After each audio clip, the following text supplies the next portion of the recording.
We We busted in here. steamrolled through a bunch of baddies. Mm-hmm.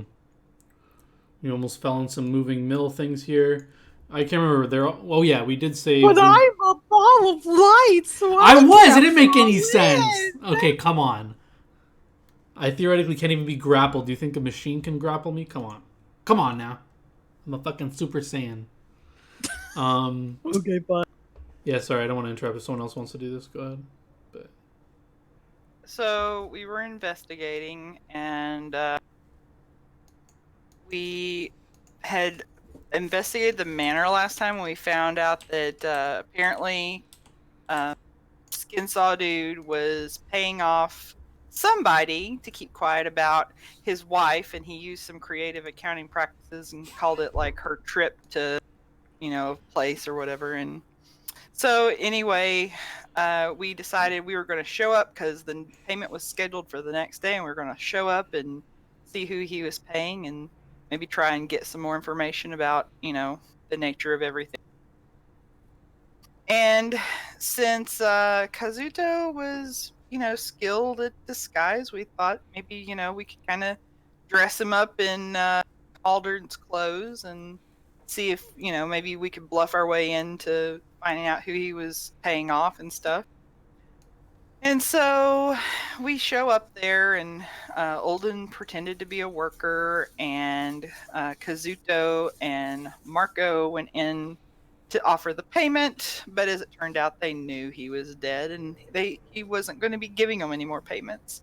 And so we fought off a bunch of weak ass dudes with really terrible rolls, and then we also killed their manager because Marco wanted to speak to them.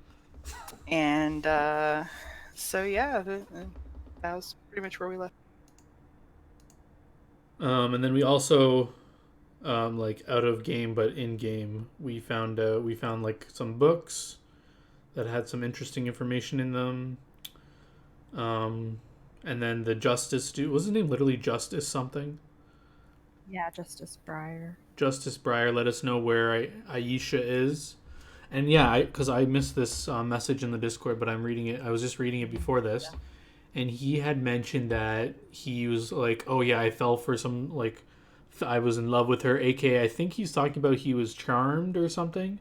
So before we confront her, if everyone's thinking the same, Ulden would insist they consult with like a local wizard or mage on how to protect from charms or the best way to avoid being charmed by such an individual, so we could be adequately prepared.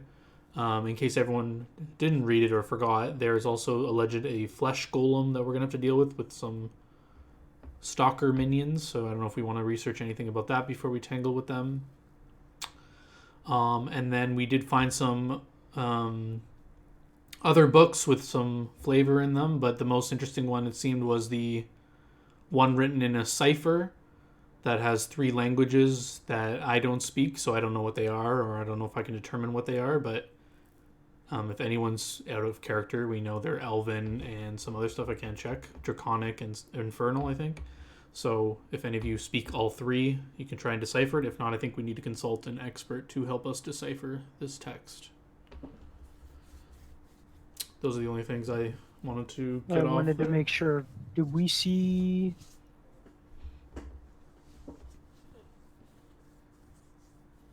Do we see? I'm looking. Okay, so we do know that she's a female. Mm-hmm. Lamia matriarch. A Lamia, you say?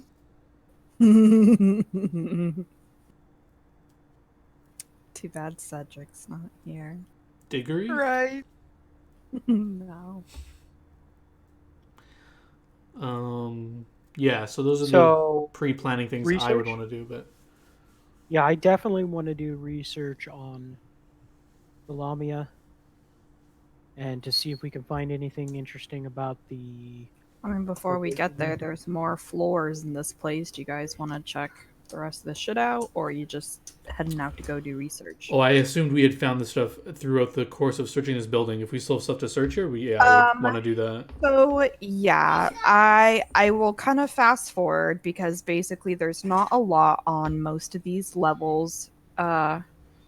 Because most of them, like, if things had gone differently, you might have just encountered some of those people on other levels, but they all heard you, so they all knew combat was going on. So I just cleared up a bunch of area that you guys can see. So this is the first story, so the story right above the floor you entered. Second story, third story, and then there's like a little rookery. So let me just give you guys some brief info about the stories, as if you know, as you would have gotten as you explored them. So the first story, a large storeroom is filled with sacks of timber, firewood, and other finished lumber products waiting for shipment. A network of pulleys on tracks covers the ceilings, ropes dangling here and there to aid the shifting of inventory as needed. Machinery churns along the south wall, while nearby two chutes fitted with winches allow lumber to be hauled up from the holding pools below. 4 openings in the ceiling lead to the upper floor. Chutes extend through each of these from the log splitters in the room above. Under each opening is a collection bin. Then on the floor above that, the one that has the holes in it, the floor of this room has a thick carpet of sawdust penetrated by 2 large log splitters and saws set up over openings in the floor. Another pair of openings fitted with winches and ropes to raise and lower uncut lumber from below. And then the top room, thick layer of sawdust covers the floor, mounded nearby, a foot deep in places. Workbenches sit here and there, and they're in the room. Here and there in the room. Oh my god, I can't read. Their surfaces cluttered with saws, hand drills, planners, and other woodworking tools. And then lastly, the rookery. Do I have anything on this? I should. Where is it? Sorry to interrupt, but I think Charlie's raiding your fridge. He's taking like 30 things out. I don't know what he's doing, but it's pretty funny.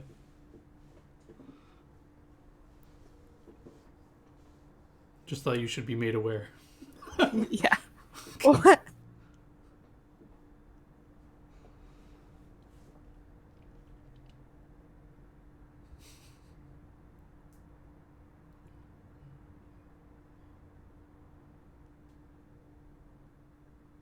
How much XP does he get for the Lunchables?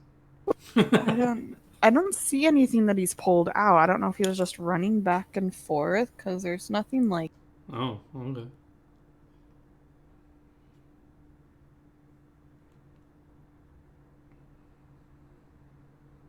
All right.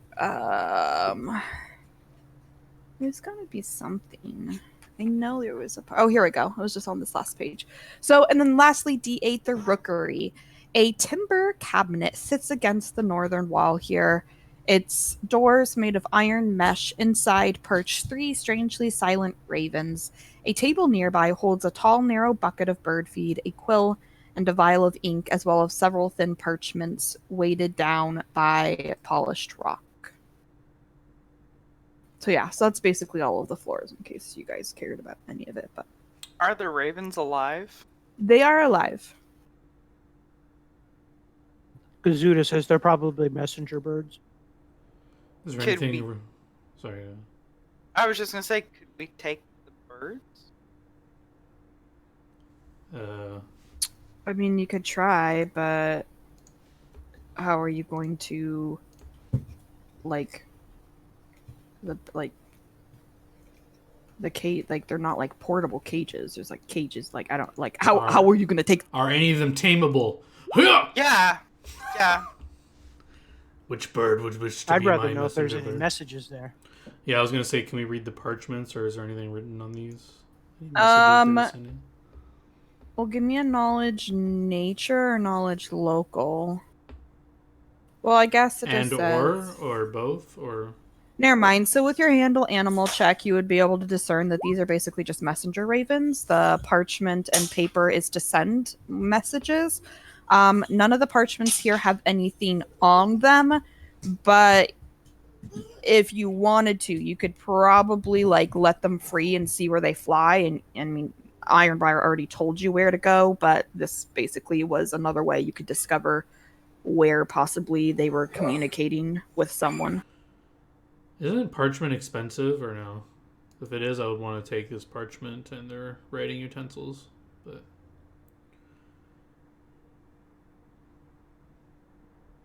I was just thinking we could, like, I don't know, keep one as a messenger bird or something.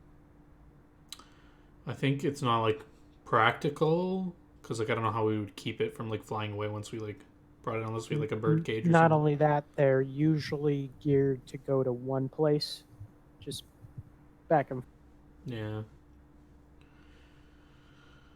Leave these creatures to their own Can I devices. kill them and feed Whoa! them to Tangletooth?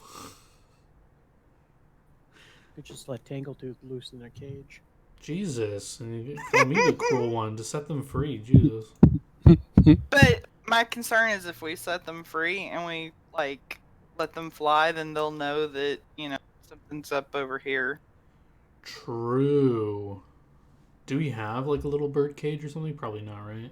None of us No. have something. Is there a bird cage around here? Because maybe they would want to transport these birds somewhere. I mean, only the cages that they're in, but they're very, very, very large cages, not like portable. I mean, Marco could make it compact. I mean, I could just use my Hall Ant spell. I don't have that one memorized today, but Yeah, I just started walking out of the room. I'm done with this place. I have a Like, backpack. If there's anything valuable to take, I will take it. If not, I will start heading back to town and doing our research. Yeah, I pretty much told you guys all of the valuables you found already.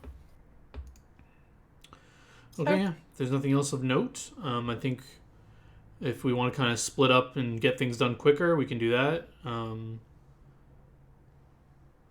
If we want to just lay out again like what our game plan is to find stuff out before we go to confront Zaisha.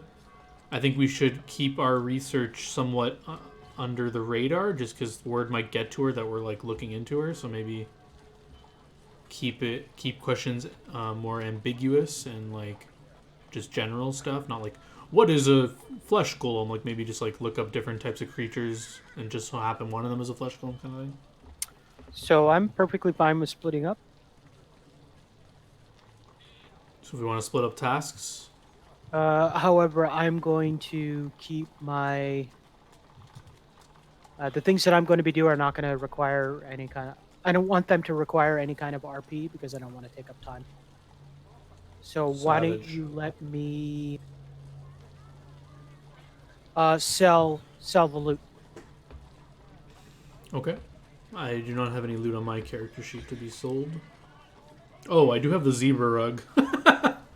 I'll give you my zebra rug. That is now off my character sheet. Okay, and Such how a much good was price it for worth? this, Kazuto. How much was it worth? Did we get a price on We it? did not. My appraise roll was very low at the time, I recall. So I do not know its value, Kazuto. Yeah, Kazuto, you're pretty sure it's worth like a gold. Single gold? A single gold. Nice. we could just use it to line the wagon. Do what you will with it. I thought it That looked sounds nice. like a all good right? idea. I'm gonna put it in the glitter wagon. The glitter This thing's wagon. gonna be pimping. Yes, I have actually named it the glitter wagon. I like that name. So wait, let's just quickly lay out what exactly we want to do, and we can say who wants to do each thing. So I said I one. just yeah, I'm gonna so- do the loot, so I want to make sure that nobody wants any of the loot. There's a mithril chain shirt, it's a +1 buckler. There are 13 Reaper masks, which I'm pretty sure you do not want because they give you No. minuses. Masterwork war razors, 3 objet dart. Although I guess we could decorate the inside of the wagon with one of those. That's kind of what I got. Don't forget that scroll. I think I would like to RP me bringing it to the church and perhaps doing one of the research objectives while I'm there. Okay. I did not actually list that in the things that I was selling because I didn't know what we wanted to do it. Yeah. So if everyone's okay with that, I So would- you may claim it. yeah. Okay, yeah, so that's the selling stuff. So I think what else we want to do, you feel free to add more stuff. This is just the stuff I'm thinking of. So we want to, under the radar, research about the Zanisha stuff, basically. So things to be wary of getting charmed. Flesh golem stuff. So I kind of wanted to tackle the flesh golem stuff. Maybe I can do that at the church while I'm getting rid of this scroll. I think that was it. Oh, finding someone to translate the cipher. Understanding those languages. So I don't know if someone else wants to find people to do that. Someone we can Do trust. any of us know what an actual Lamia is? Or in that Yes. as well. I don't know what that is. In character, that would Probably be not. knowledge nature. No, to know if you've Jaeger knows ever- what a Jaeger knows what a Lamia is. I'm saying I just do not. with my character. You would have to roll knowledge nature. It's not trained. I have ranks and knowledge. No, I don't. But I am. Wait, I always mess I'll this roll up. it, but it's not trained. Fucking Steve grilled me on this. When you have the check mark, it doesn't count as trained. Trained is when you have a skill rank in it. It's just a Yeah. class skill for me when I have a check mark in it. So it's a class Yes. skill for me, but I'm not trained in it. It means it's a class skill, so that if you do decide to get trained in it, you're basically more proficient because it is one of your class Yeah. skills. Hence, you get the +3. But it doesn't actually mean that you have it trained just because that's the check mark. So wait, if you have a check Yeah. mark, you still can't roll it because you're untrained in it? Unless you have a rank. That's correct. correct. What the fuck? That's some bullshit. Mm-hmm. So then, yeah, I'm not. I think we trained should in get the- someone to look that up too. I thought you said you had ranks in it. No, I was looking at the local. Sorry. Okay, yeah. So none of you know what a lamia. Is it lamia or lamia? Because I've always called it lamia. I'm calling it I actually lamia don't know what because it that's is. what my brain thinks of. Okay, so like you, John, don't know what it is. I do not know what it is, but I It's kind of like a like it that way. snake. No. Just Oh, because sorry. me as a character Sorry. would not know it either, but sure. Okay. Well, yeah, you don't know. Okay. You are correct, by the way. It is Lamia. Yeah. So if that's on our to-do list, Ulden would volunteer for the looking up stuff to do with flesh golems and offloading the scroll to the church. I guess I will do some research on Lamia. All right, Marco, what do you want to do?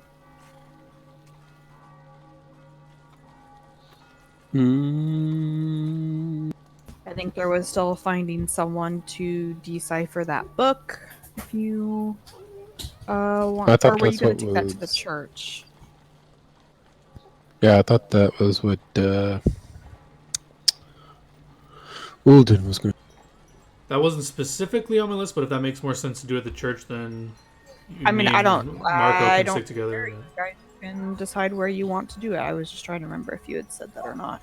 I did not say I was going to do that, but Okay. I can if Marco wants to do something else. So you could do that, Marco, I'll tag or if along. you had any other ideas. So what? I think I'll tag along with Ulden. Okay. Alright, so we'll tackle those 3 things. All right. Tag team. So let's do yours first, Jess, since you have a little bit less, and theirs will be kind of combined. So do you want me to do another knowledge nature or Okay. So you are researching the lamia, right? Yeah. Okay. So how are you going to go about researching? Sorry, can I interject real quick? I guess now that you told me it's like snake related. I mean, would we all have an idea that this is something snake related at all? Or no, we have no idea what this is at all. You have no idea what a lamia is. Okay, well, it's hard not to because we found those books that there were snakes in it or whatever. So I mean, I would just, while we're planning to do things, I would say, consult these, take a look at these books if there's anything relevant to what you need to do today. AKA, I'm taking, or do I need any of the books? I don't think so, but some of the books had those fairy tales about snakes or something, so I don't know if, whatever. But someone would have these books on them while they're doing this research, is my point, so. Well, I mean, if I'm researching something, I would probably hit the library. Okay. Is there like a good library or a? Yeah, so up in like the upper district, like in the capital district, there'll be a pretty large and fancy library that will have a bunch of a bunch of. Okay, so I'm gonna go to the large library, and Okay, so are you going to like just look on your own, or ask for help, or what are you gonna do? so I'm probably going to I will speak with the librarian, but basically just to ask where like if they have information on like a bestiary, like monsters and that kind of. Yes, the librarian will point you in the general direction of that those sort of books. Okay. So So I give will. me, I was gonna say, give me a knowledge nature roll, see what you find.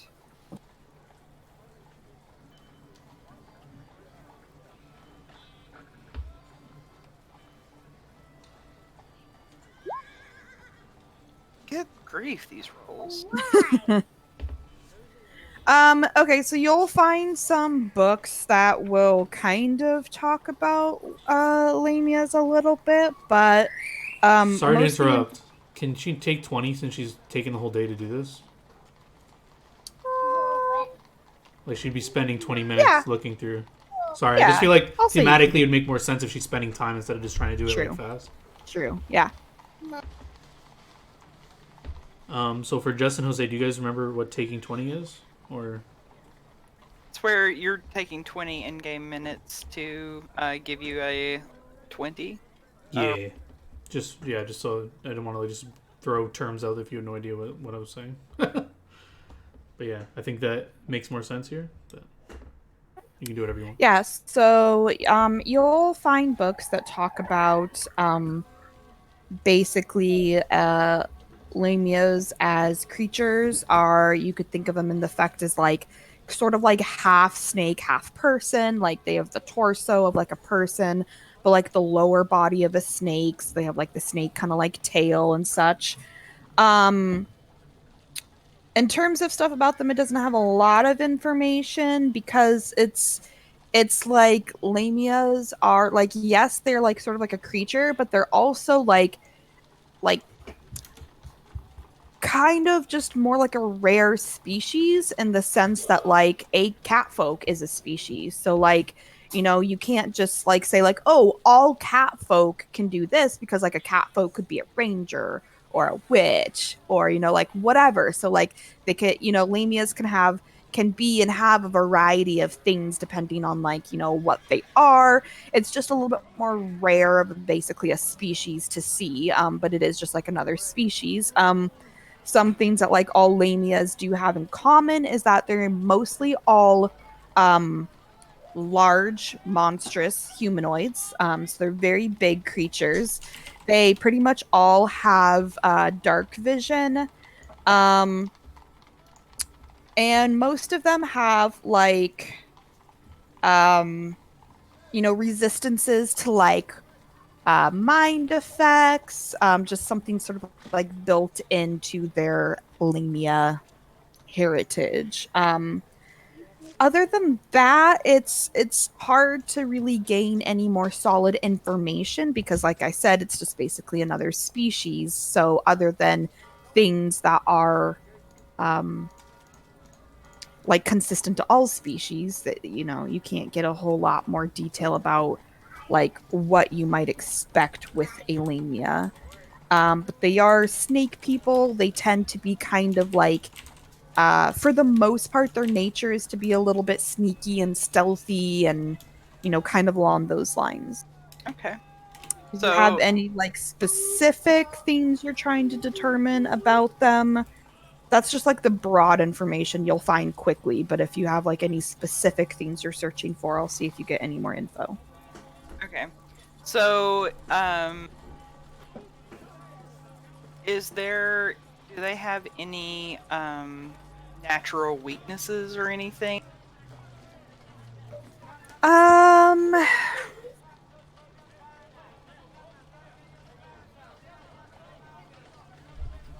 looking here for you. Give me a second.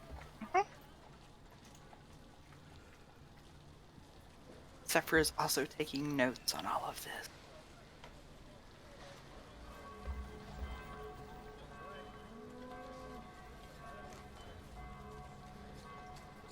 So, no, like, real big natural weaknesses. Obviously, any, like most creatures, any, like, touch attacks are of that nature are going to be more effective. Like most creatures, you know, having something being, uh, without their, like, armor bonuses, obviously. Um.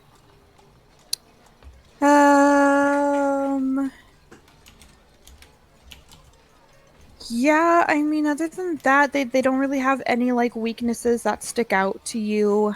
Um. What about what class of monster are they? Are they considered demons? Are they considered like Humanoid. they're humanoid? Okay. They're Is there considered a large, monstrous humanoid. so just for example, so if a certain person had an advantage against giants, would you consider a lamia to be like No, because giant is still going to be like a tier above this. A giant, like although, like for instance, giants innately always, pretty much always have like 10-foot reach because of their size. These sort of large, monstrous humanoids, still only have basically like a 5-foot reach. Like okay? so they're bigger than your average humanoid creature, but they're still considered of the size category of a humanoid creature. Okay. Trying to think if there's anything else.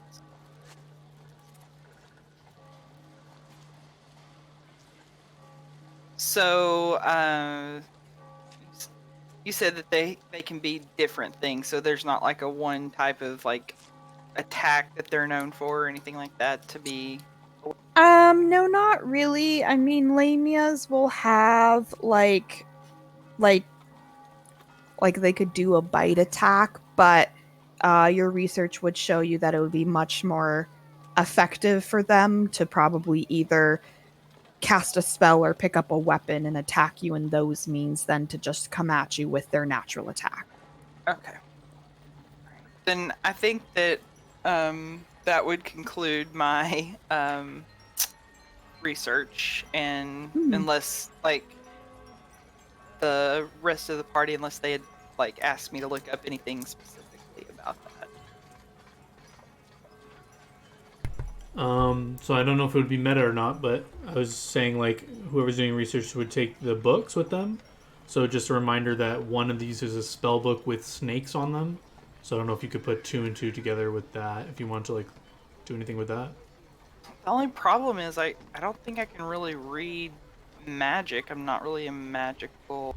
Oh, if you would say that, then I think one of whoever can read magic should take it. Then I think we could get the like when we found it. I think this is something we would have done. We would have seen like, oh, it's I can't read its magic.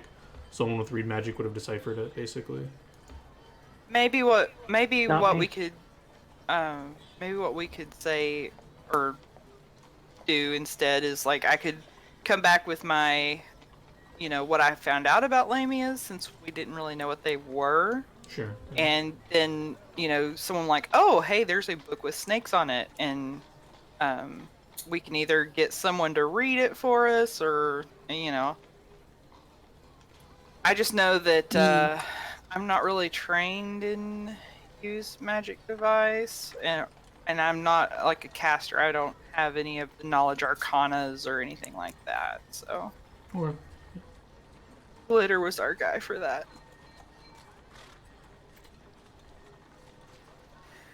Okay, quick rundown real fast. I know you don't want to RP it out, but what all are you trying to sell off Kazuto? Because there might be things typical people aren't going to buy off. Well, imagine the only thing that's going to be difficult are the 13 Reaper masks. Because those are worth a fucking crap ton of money. I wrote it down in Swagalicious. That's everything I have at half price. Yeah, so they will not. Just the general people, like vendors and stuff will not buy the Reaper masks off of you. Okay. Can I use my, I don't know, smuggler contacts to find someone who will maybe buy them for a portion of the price?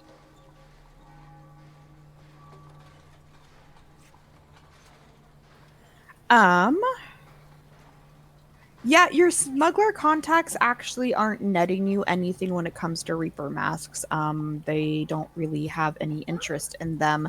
They say there might be someone out there who would be interested in buying them, but no one in like the underground area.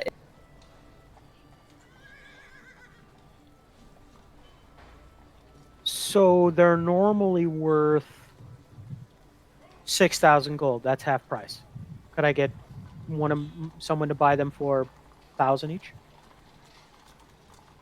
Like I said, in this area, you're gonna have to find someone who's interested in them, and no one in this area is interested. Okay. Then I will probably hold on to them and put out the word that I'm looking to move some interesting magical items. And if anyone is interested, contact me. Okay. All right. Everything else I can pretty much sell, though? Yes. Okay.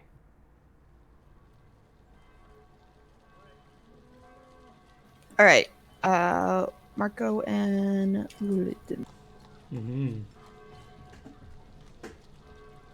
Are there any doors for them to burst through? You're the Kool-Aid man now. Church doors. You always burst through them. Oh my god.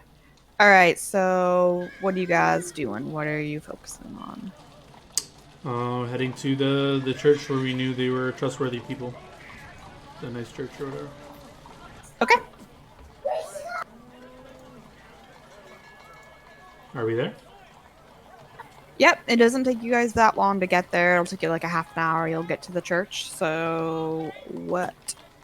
You. So Yeah, I apologize. I don't remember the father's name that you gave me for here, who I spoke to I last think time. it was Zachariah. Yeah, you're right. Zachariah. I'm writing it down this time. Father Zachariah, I return to you. The first order of business I have, and I'll pull out this scroll of, what was it? Scroll of mass inflict critical wounds, mass, or Yes.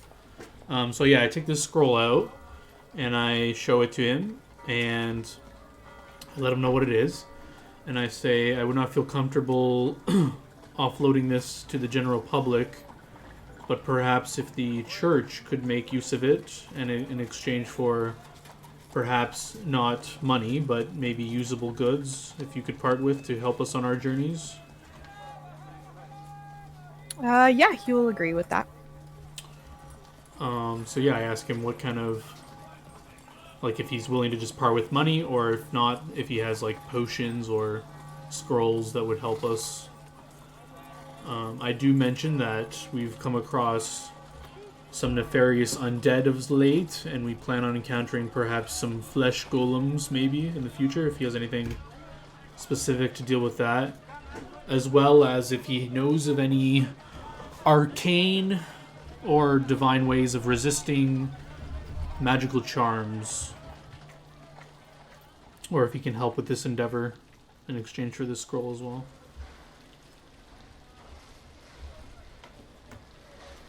Give me just a second. I'm seeing what he can pull up for you. Yeah.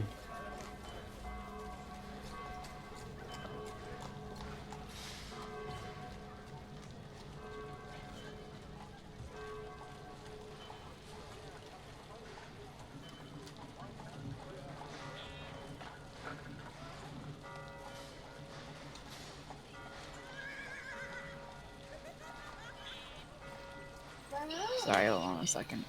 It's all good.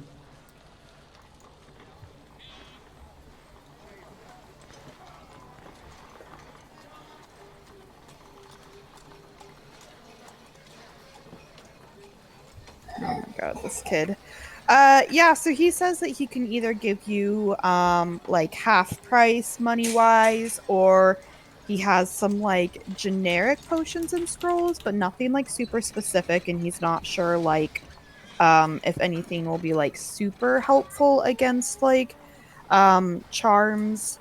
But he lets you know that if you have anything specific in mind, if you give him a little bit of like an hour or something, he might be able to come up with some stuff for you.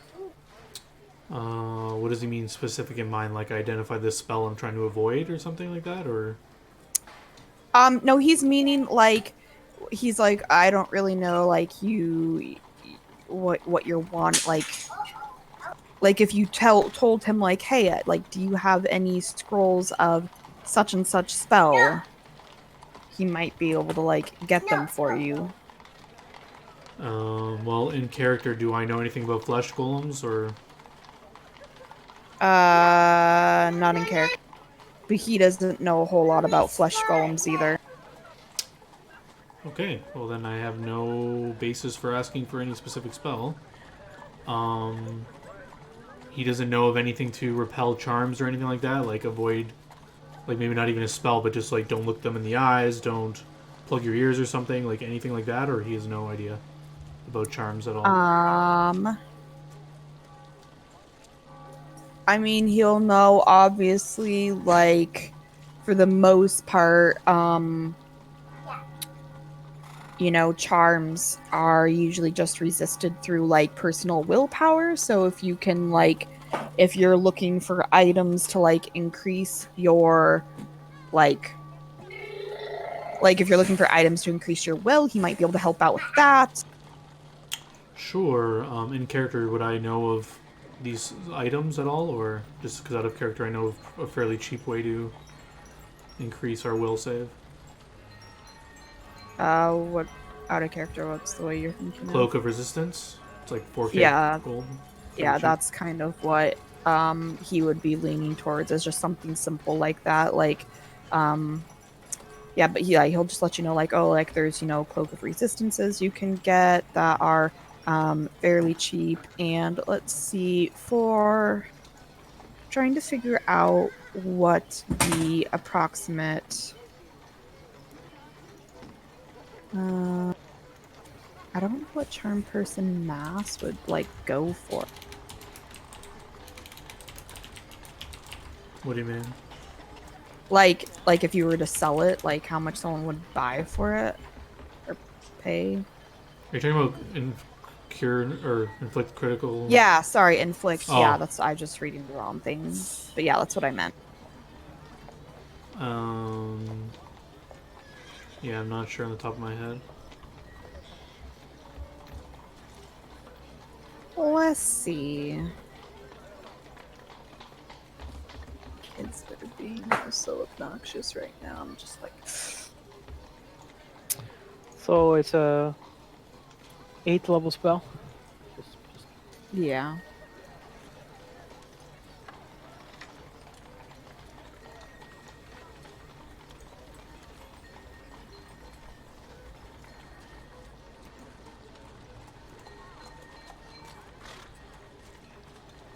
So 8th level cleric spells, you could buy them for 3,000 gold.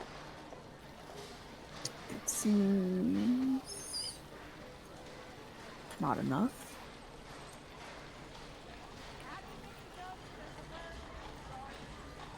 Maybe because scrolls are just really cheap.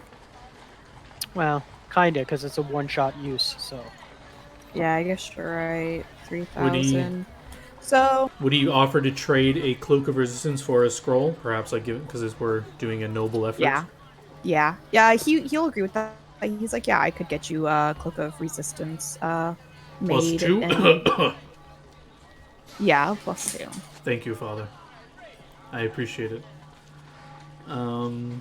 Okay, so I imagine we're all gonna buy it, then, but As long as we can. Yeah. So he'll take the scroll from you and he'll tell you to basically he needs to go like confer with people to basically get the cloak. Like go send like one of his people out to go basically prepare the cloak for you and come back in an hour and he'll have it ready. Okay. So yeah, if that's I was trying to remember. Oh yeah, so we would have all the books with us since I'm the only one who can read magic, I guess. I guess I just ask him if he knows any linguistics experts in the city. Yeah, so he'll say that they actually have like a cleric who's working or like works at this temple or whatever that like is specifically studying in like languages, and you know, like that's his field, as he knows like 10 plus different languages. Amazing. Does he happen to be in the temple at this moment? Can I speak with him or her? Yeah, he will lead you to one of the back rooms where there is another cleric sitting at a table. He like has a bunch of books out. He looks like he's studying. And yeah, the Zachariah will introduce him. His name is he is Father Cleric Thomas. Thomas? Yeah. Okay. That sounds fishy. What? Father Thomas, I'd like you to introduce you to my strong but silent friend Marco. He will handle this, aka you speak some. So yeah, I'll just hand the book to Marco and whisper to Marco, see if he can translate this text for us, and then I guess I'll leave the room with Father Zachariah and we'll talk about the cloak and the scroll and stuff like that while Marco talks to this guy. I'll look at Olden, bewildered, like, what am I supposed to do with this? And then throw the book on the table and look at the guy and say, Read it. He'll like flip through it for a second and like look kind of confused and be like, "What is this? What do you want me to do with?" I thought you could read the book. I can, but this is very strange. It's like 3 different languages and it doesn't quite make sense. This is a little convoluted. What were you wanting me to do with? Can you decipher it for us? He studies it for a few minutes. I may be able to, but it's going to take a few days and time away from the other things I'm working on right now. Is this of grave importance? You said day? Yeah, a few days to decipher. How about it. today? I'm really sorry. I would love to be able to decipher this for you in one day, but it's probably impossible. Damn you, Olden, for leaving him alone. Hey, listen, we gotta share the RP around, okay?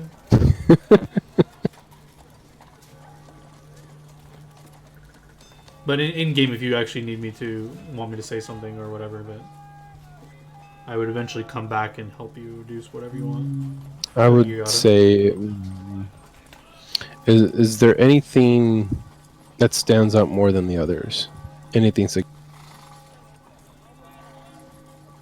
just on his skimming of it.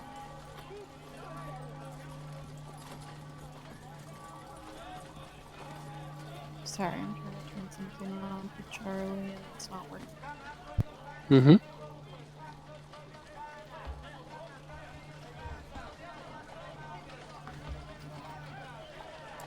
While we're chilling and waiting, does everyone have 4,000 gold that they're willing to part with for a cloak of resistance?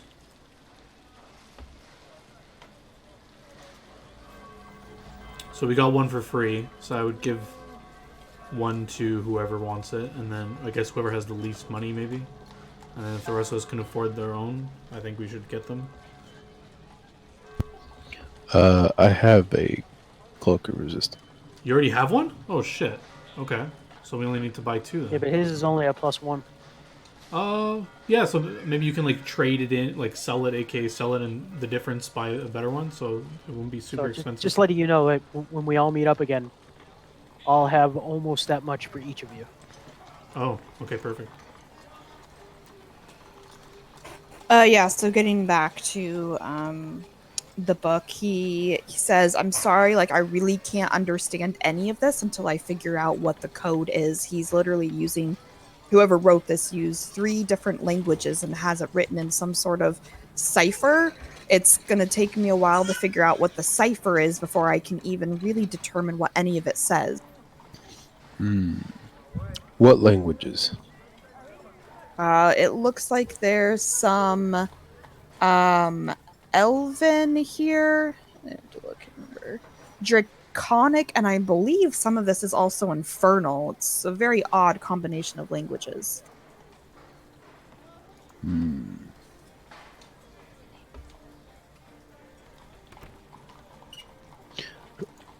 This is Marco legit trying to look like he understands.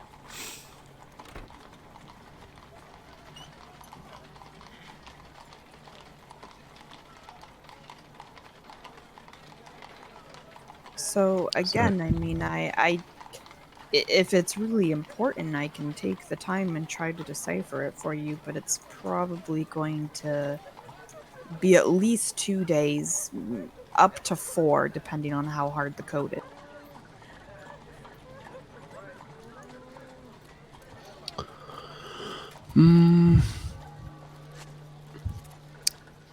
So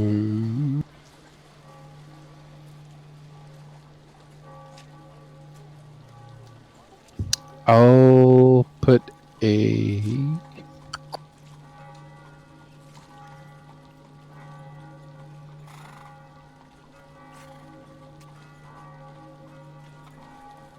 I guess I would go find Olden at this point and let him know.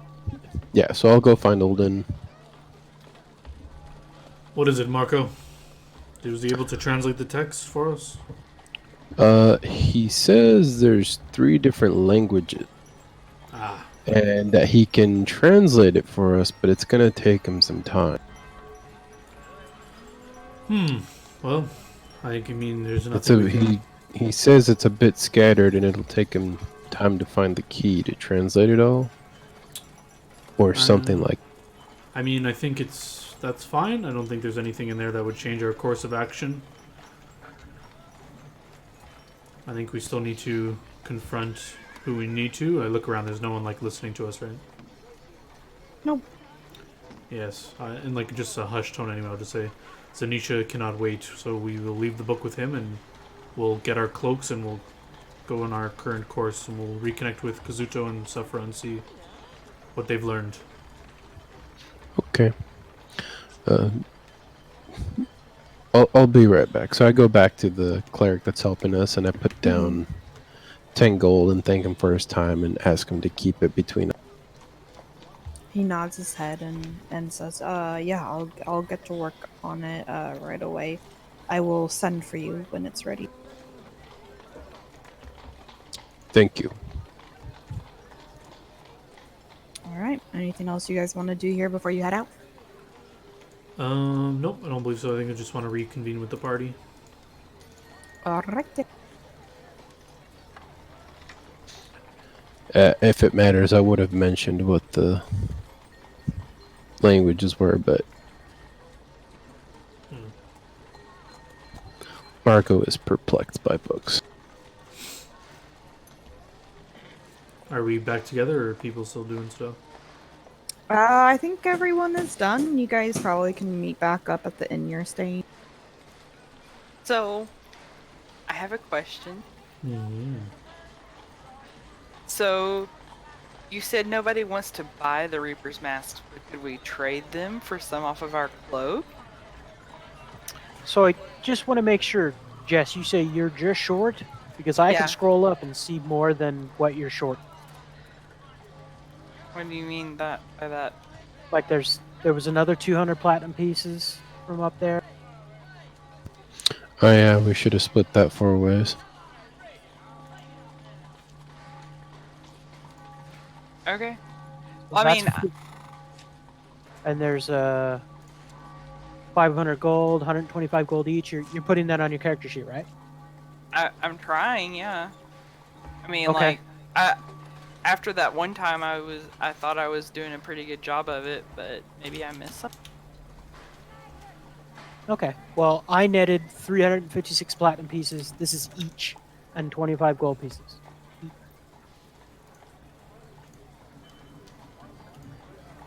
Oh yeah, so we've met up with you, so I'll add this to my character sheet at this point.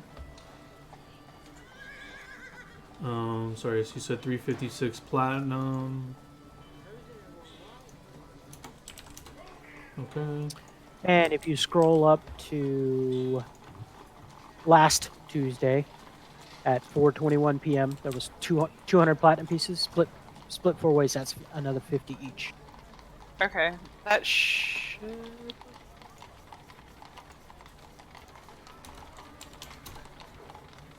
Okay, yeah.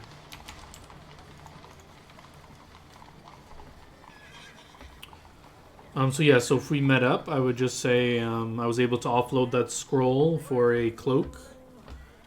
I know Marco has a weaker version of this cloak, but perhaps he can sell his old one and upgrade to this newer Yeah, one. so he can upgrade his for 1,000 gold piece discount. So basically 3,000 instead of 4.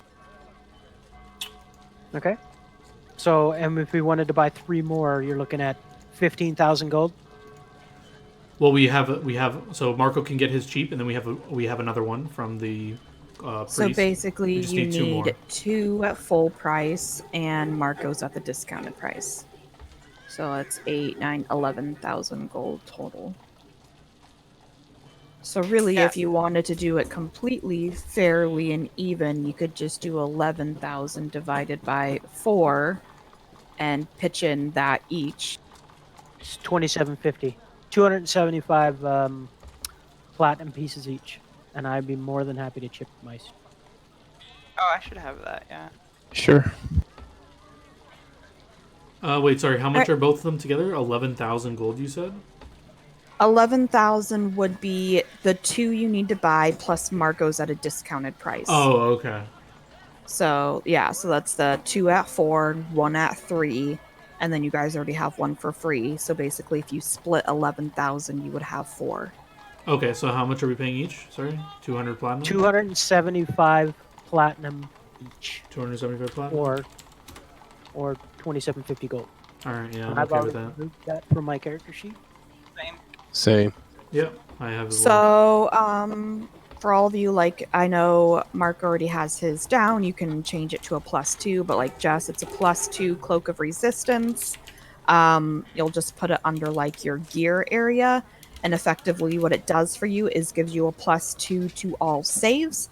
So back on that first page under your fort, reflex, and will, you'll want to add a +2 to all of those from your Cloak of Resistance. Okay.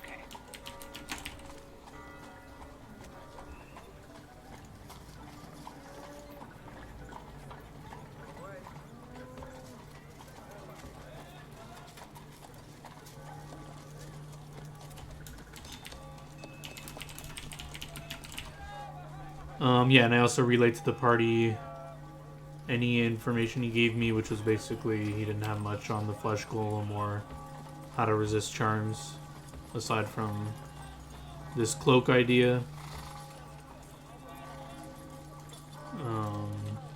Yeah, and then I say if anyone's has any other ideas how to tackle the problems ahead of us, or if they've learned anything they'd wish to share.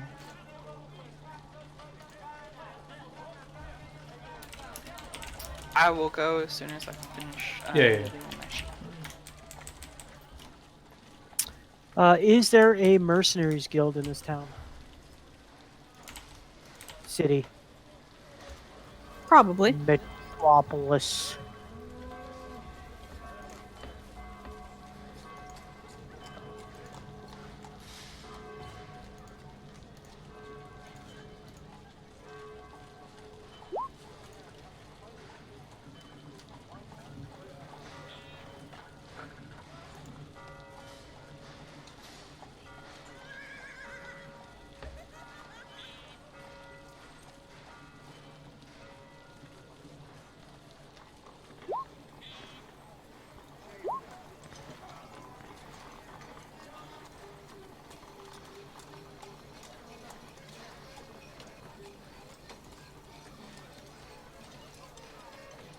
Okay. So, after she hears from Olden and Marco, she would Sephra would then share what she learned about lamias. She said, they're large creatures. They have dark vision. They're resistant to mind effects, and they're like these big snake people. Like the top half is humanoid, bottom half is snake. And she basically just goes through her notes, that she made while she was looking, or researching in the lab.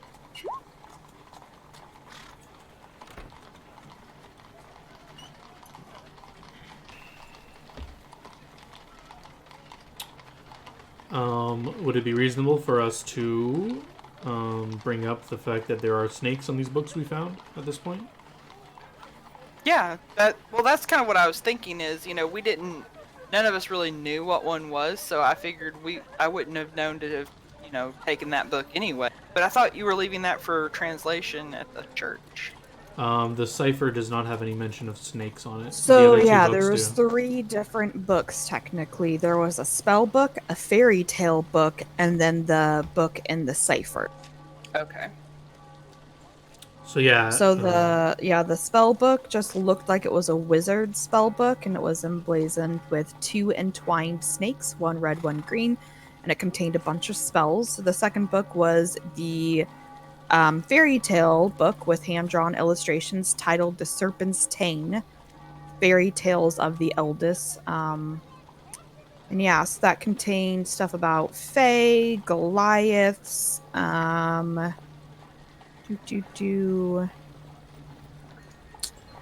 I can reread all of this section for you if you guys want a refresher on what all was in the fairy tale book. I mean, I can read it, but if anyone wants that, that's fine. No, it's not necessary. Mm-hmm. But the snake book, the fairy tale book, are they in common? Yes. Okay.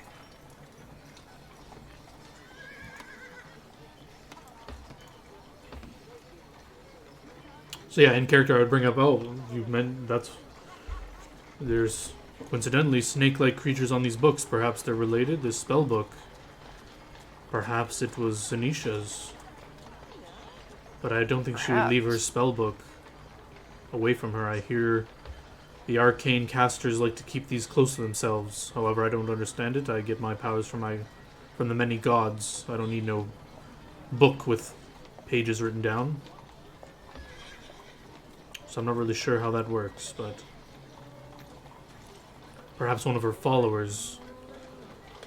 And perhaps this is the type of spells that we could expect from her should we encounter her.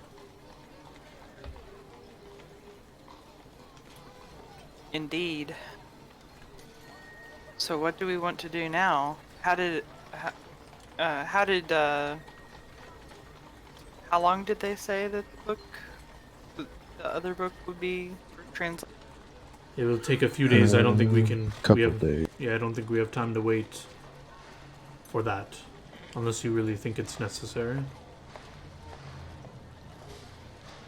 I just point and shoot. Point me at something and I shoot. What say you, Kazuto? What do you think of all of this? I don't think we can waste much time. I think we need to take care of this soon, because as soon as this Zanisha finds out what's going on, she's either going to go underground or she's going to send people after us. And I'd rather fight someone on my terms rather than their terms. I'm not in agreement with Kazuto. As I've gained more experience in our travels, I have gained...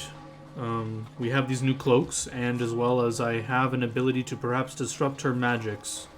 So, perhaps as long as I keep you all shielded with my magic, we should be fine, I think. And then I kind of slap Marco's muscular arm and I say, I think Marco can handle a flesh golem or two. I think we'll be fine. Out of character, we're gonna get wrecked. Really? Yeah. I can literally disrupt her spells, and how do you think we're gonna get wrecked? We've literally been destroying everything. I don't want to. I don't want to meta. I don't want to meta. So. Well, is a flesh golem like really hard to take down? I mean, like we've done research on this specifically, no? Like the father didn't know much about flesh golems. Like I think he would have warned me if it was like, I've heard of those things killing like a level 50 party. Like you know what I mean? Like if I mentioned it. Is there anyone else that Kazuto can think of in this town that could give him information on either a Lamia or the flesh golem? That's why I was wondering about a mercenary guild or just, I don't know, a high-level adventurer that I could buy the information off. Right. And I don't even think it would help very much, even if they did give us. I mean, you got pretty much all the information you can get generically about a lamia. Like I said, they're literally like a species, so you can't really get much more without knowing what class specifically this creature is. And, you know, you've only asked the father about flesh golems. You guys could try to go to the library and research those as well, or, you know, whatever. Like that's the only, like there's plenty of other ways you could try to figure out information about the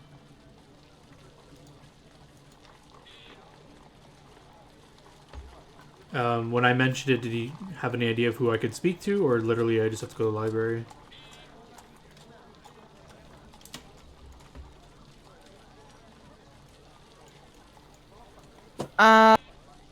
I mean, he didn't really know anything. He didn't really ask. I mean, like you could probably either do knowledge local or diplomacy to like ask around people to find like a local person who specializes in like obscure creatures or like, you know, that kind of stuff.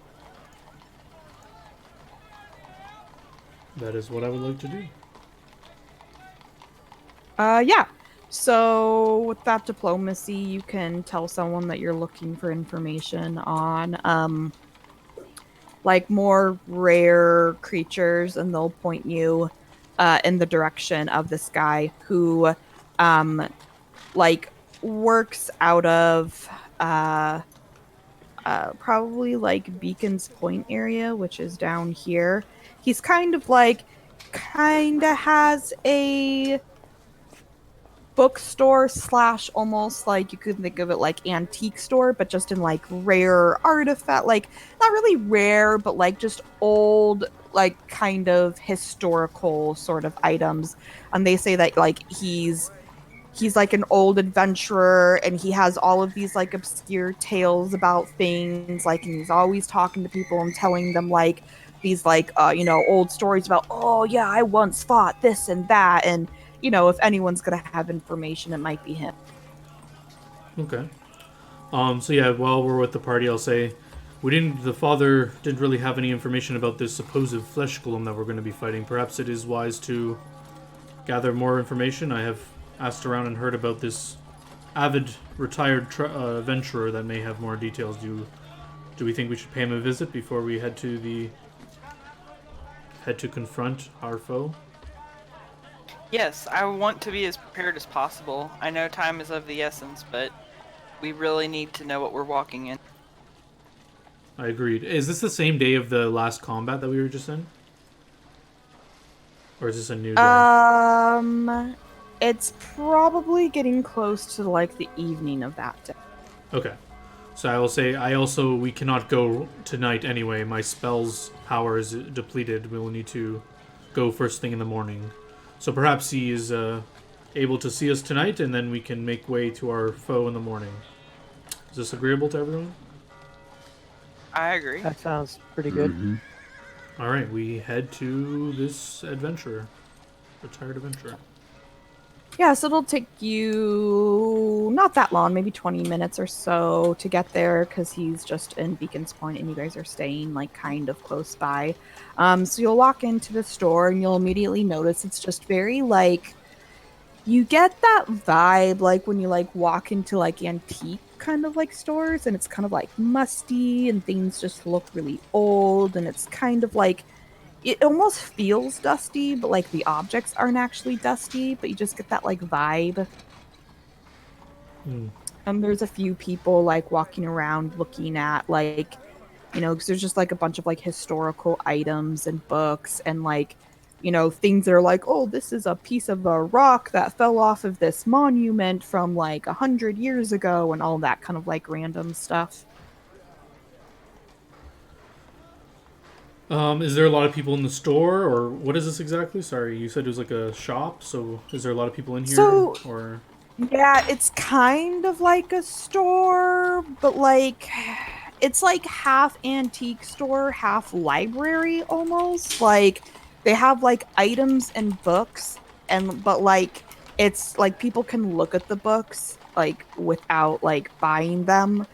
They just have like a special area where like you have to be careful with them and that kind of thing. But like so it's almost like a cross between like an old historical antique store and library. And there's like a couple people, but it's not like jam packed. Like it's definitely kind of like one of those random little places where people don't just normally like walk in to shop. Like you only like come here if you like specifically have a reason to come here.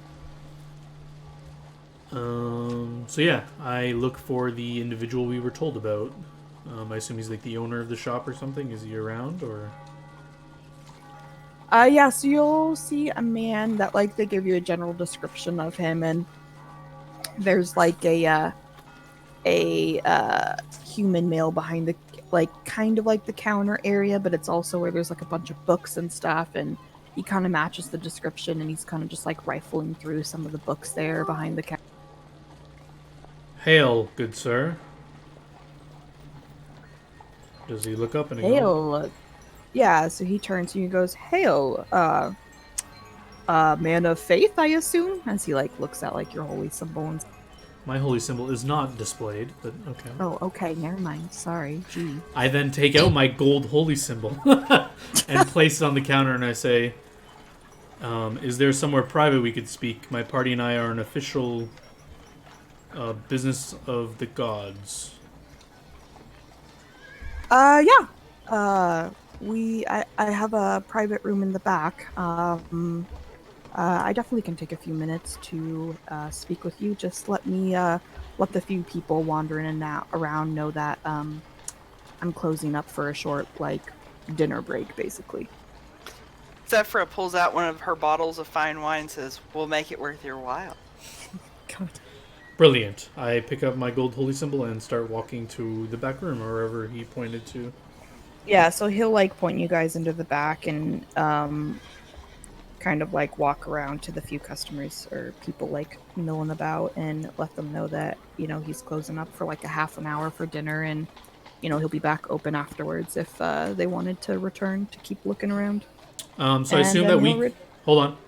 I assume we all could have walked to the room while he's doing that, so we're alone for a brief moment. So while we're alone and waiting for him, I turn to the party and I say, "Are any of you people good at reading other people? I think we should verify his integrity before we give him the full details." I kind of glance at Kazuto. Sense motive. I don't know what you mean by 10 and sensing motive, but if you can read him, perhaps you can do such a thing while we get to know him for briefly. We'll ask him a few basic questions, and then if you give us the go-ahead, we will give him the full thing. Were we all made aware of the fact that this guy is kind of like a retired high-level adventurer? I would have relayed whatever I found out about him, sure. Is that a yes, Wait? If he relayed the information, then yeah. Okay. So I will slosh my bottle of fine wine and say, "This should make things a lot easier." We should not get him drunk. We want accurate information first. If the night proves to go that way, sure, but we need our wits about us for the morning, so don't go too hard on the alcohol. But everyone's in agreement, right? We ask some basic questions first, and then if he proves trustworthy, we will give him the whole shebang. Kazuto, we just need a silent nod if you approve, and then we will go into the full thing. Sound good? I approve. Okay. And if anyone else out of character, feel free to step up and talk. I will not talk if you think I'm talking too much. So, but yeah, whoever wants to ask him some just basic stuff, and then you can go into the whole shebang once we know he's trustworthy.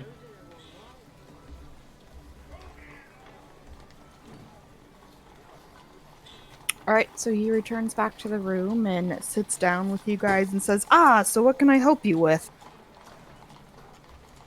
My companions wanted to just get to know you quickly first. Zephyr, Marco, take it away, friends. So I pull out my bottle of wine and say, I found this on my travels, and I find that it's better if we all share it as friends. And I ask if he has any way to open the wine. He says sure and pulls out just like a kind of like a pocket knife style thing from his boot and kind of like uncorks it with that and hands it back to you. Thank you. And are there any glasses? I think I have some glasses around here. I hope you weren't wanting a wine glass. Nothing that fancy, but I'm sure I can scrounge some. I would be as just fine with a temporary cup as a wine glass. How many do we need? How many glasses do you guys want? Are you all I am drinking? not drinking. I'm a man of the gods. Surely you take communion, Olden. Does that exist in this world? Do they drink wine on holy ceremonies? I have no clue. Probably not, because communion was developed, and I believe, in Christianity. I'll have a small amount, but I don't know if its origins came from if you anywhere can't find me a else, glass, none necessary. but, he brings out 5 glasses and sets them all down. Alright, I pour some of the wine in each glass. Not a whole lot, not trying to get people drunk. Just, little social loot.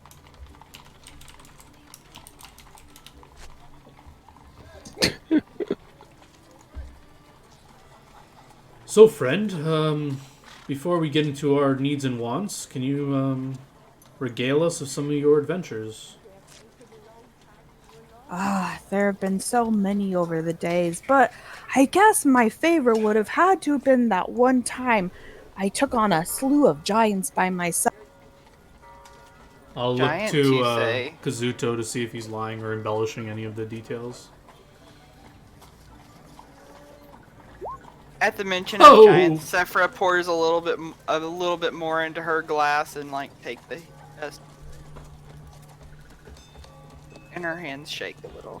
So as he's telling the story, Kazuto, you get the idea that maybe, as some old travelers do, he might be embellishing a little bit to make him seem cooler than he is.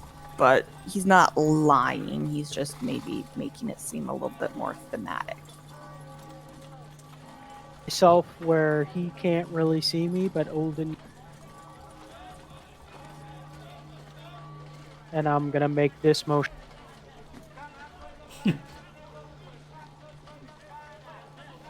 Sounds like a grand tale. Marco over here has done quite a few amazing feats. This one time, our old friend Glitter was being accosted by his people, and we had this brilliant plan, and Marco broke down some walls in order to save his companion. Have you ever done anything kind of selfless like that, helping out others, or is more like completing jobs for coin more your game? At the mention of glitter, Sephra pours herself another glass and raises it and then drinks. Oh yes, back in my day, we were always saving the towns from one disaster after another. It felt like it's all we could to keep these dang folks out of trouble. They just find all sorts of weird shit to get involved. I'll look to Kazuto. So you're gonna want me to roll sense motive for each? Well, I don't know if No, you need to roll in each I'm one, okay but with that. Yeah, so you get the idea that he's for the most part being truthful. So I make this expression. I'll nod and then I'll look at him and say, "And your opinion on these recent murders going on in Magnamar? The is this out of character? Is this common knowledge? Those cuts on the chest and stuff like that. Is this like talked about in town? Like everyone knows what's going on about this? Like the Yeah, it's fairly common. Not okay, yeah. So I ask his opinion on like these murders going around. If what he thinks about it. Is he tried to like help out in any way, or is he just like it's none of his business kind of thing, or he doesn't know much about it? Yeah, so he'll say, it's just such a terrible thing. And, I went to the mayor and I was telling him he really needs to look into some, occult things going on because those stars just did not seem right and they put my senses a tingling. But no one listens to old Shanky. I think I know how that feels, finding incompetent people to speak to and not giving you the answers you need. There was this farmer I encountered one time. Anyways, aside from that, I look at the guy and look at his door. Do you like doors? Looks at you really confused. Marco's adept at smashing them. Anyways, we come to you, and I'll bring out my holy symbol again. I am an oracle, as you correctly guessed. I was a man of the gods. We come before you seeking information about these murders and helping to solve them. We are being adventurers ourselves. We are hoping perhaps you can give us some valuable information about what we believe we may be coming across. I mean, I'll do my best to help you, but I'm not sure what kind of information I have that would be of use. Well, being an avid, experienced adventurer, maybe you've come across the creatures my companions will go in more details about. And I'll look to my companions. What sort of creatures do you believe you're going to be coming into contact with? Well, I've been doing some research on lamias. Lamias? Snake people? Vile snake creatures. They're disgusting and slimy. I once grappled a lamia, you know that? Couldn't get that slime off my arms for a good week. I had to shower in what was nearly hot water and acid. You know, that stocking behind you kind of looks like a lamia skin. Oh my god. That was not in character. Anyway, and what do you think of lamias? Like, are they unusually strong? Is there any tips you can give us on how to say kill one? All lamias I've encountered, which truth be told has only been about 2, were very different. But the one thing they did seem to have in common is lamias seem to like to go for some of that stealth and surprise. All the lamias I encountered, they really like to pull tricks out of their hat, like just disappearing on you and popping up behind you. They all seem to be a little on the stealthy side, but other than that, their other, tricks they had up their sleeve really varied from creature to creature. Unfortunately, there's not a lot more I can tell you about how to really defeat a lamia, rather than just, be prepared for very evasive maneuvers. So most of them are spellcasters, you're saying? Or just the ones you've encountered? I mean, they're really a mix. Like, they weren't just casting spells. They also, attacked a lot. Let's not mince words any further. We seek to stop Zanisha. Does this name ring any bells to you? No. Well, we have reason Have to you believe... ever heard of a lamia matriarch or anything like that? I believe a matriarch would just be like at the head of a linear line, but I But do don't. they I have don't. special abilities or anything?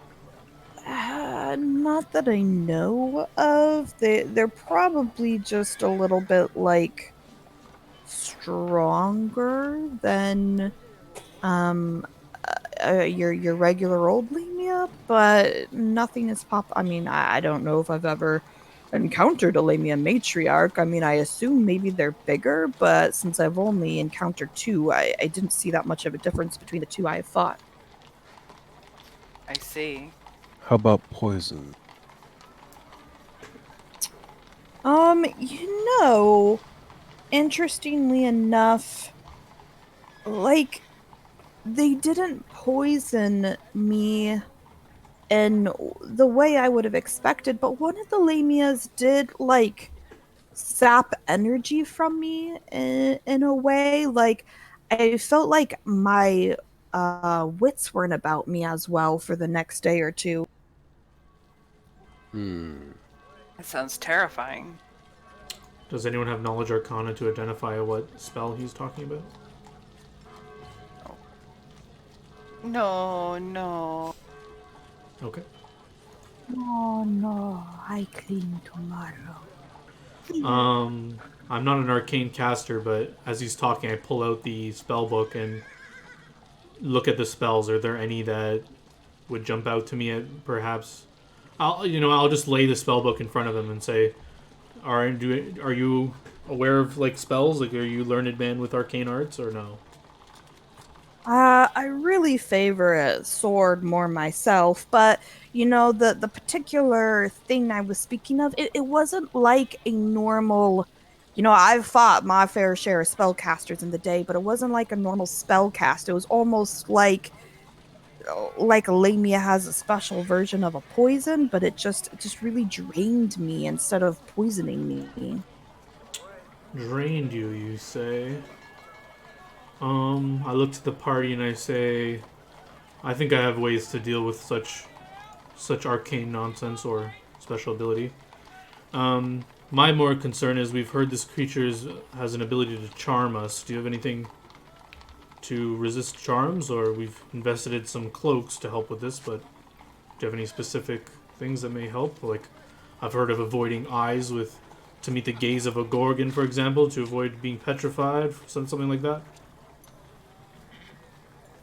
Well, you know, my one of my buddies, I think, got charmed when we were fighting one of the Lamias, but it seemed like as soon as I started going toe to toe with the thing, like my buddy kind of broke out of the charm. So, I mean, I don't know any surefire ways to prevent the charm unless you have, you know, some sort of way to dispel magic. That's usually a good go-to. I look to the party and I say, I have this power, but I have other uses for it in this fight. I think taking down the creature is the best way to do this. So attacking her directly would help. We've all Disrupt her concentration. exactly. We've also heard in her employ a flesh golem. Have you any knowledge of these creatures? Ooh, nasty little things. Yeah, flesh golems. Man, that real takes me back. Any specific way you dealt with such creatures? Are they have any weaknesses, maybe? Flesh golems are interesting little things. Really, the best way to take them down is if you've got anyone who can perform strong touch attacks. But you have to be really careful with that because a flesh golem normally their hits can be pretty nasty if they hit you. The biggest thing to know about flesh golems is they're like, think if you took a hunk of metal and figured out a way to reanimate it. It's not very smart. It's not really working on its own accord. It's being, you know, kind of controlled by someone for the most part. But man, do they hit like a truck, you know, like If someone tells you just to hit something as hard as you can, and you have no knowledge of, oh, that, like, to actually do that, that might hurt me. Like, if you don't know that, you just physically hit as hard as you can. Interesting. Looks at Olden and Kazuto. What's a... Oh, also, one of my fellow adventurers tried to cast some magic on one of the flesh golems we fought, and it doesn't seem to do anything. So I think brute force is the way to go with them. You mentioned it being controlled by a caster behind the scenes kind of thing. If we... I mean, controlled, yes, but once not it's in created, a way. it's not... Once it's Right. created, it's created. It's more like there has to be someone to animate it and give it life, but once the life is there, it's there until it's destroyed. All right. And these flesh golems, they're always composed of some sort of metal? Or are they entirely flesh? They can be a combination of things, but typically they are like constructs of flesh and other material. It really depends on the animator, what they had or had to animate, basically. So Okay, they can vary. Okay, and then out of character, do we know what this flesh golem is composed of, or we just know it's flesh golem? You just know it's a flesh golem. So I look at him and I say, so you said it was immune to magic, but I have a question. I have magic, but it works a little bit differently. It affects my equipment. So would it be immune to that as well? No, I think as long as you're hitting it with a weapon, it should be okay.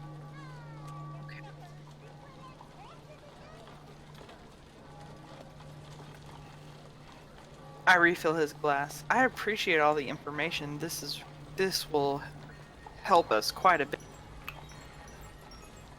So yeah, I think we, unless anyone else has any targeted questions, but I think we've learned what we can, and I think we just carry out the night enjoying his company, and then I think I would give him 20 gold for his time and help. And say the gods will remember his contribution to us. Unless anyone else has anything to ask him, but then I'm ready for turning in the night. He seems to collect a lot of like antiques, interesting things. I see if he wants to buy a skin mask. Reaper's mask. Reaper's mask? He is not interested in a Reaper's mask. He looks at it, he's like, oh, that's foul. Oh.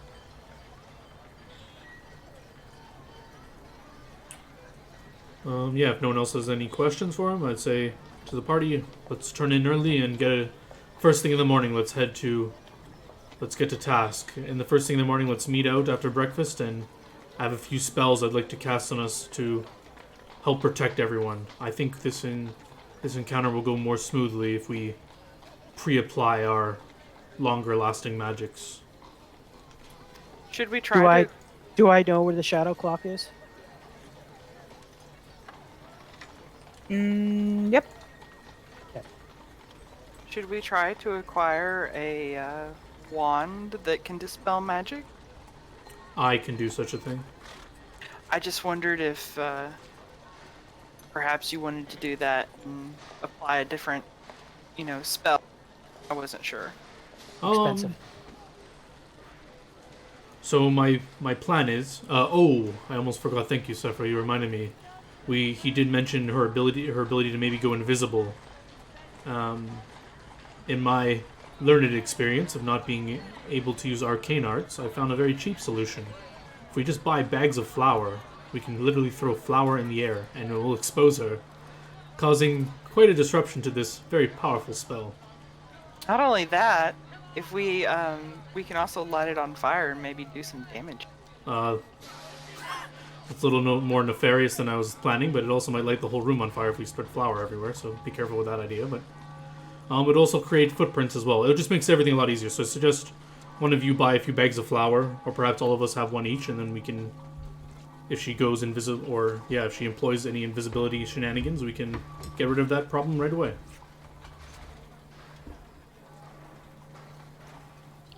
Marco slumps his head down because he knows he's going to have to carry all the flour. It's fine. You let me leave footprints? A slither mark or whatever.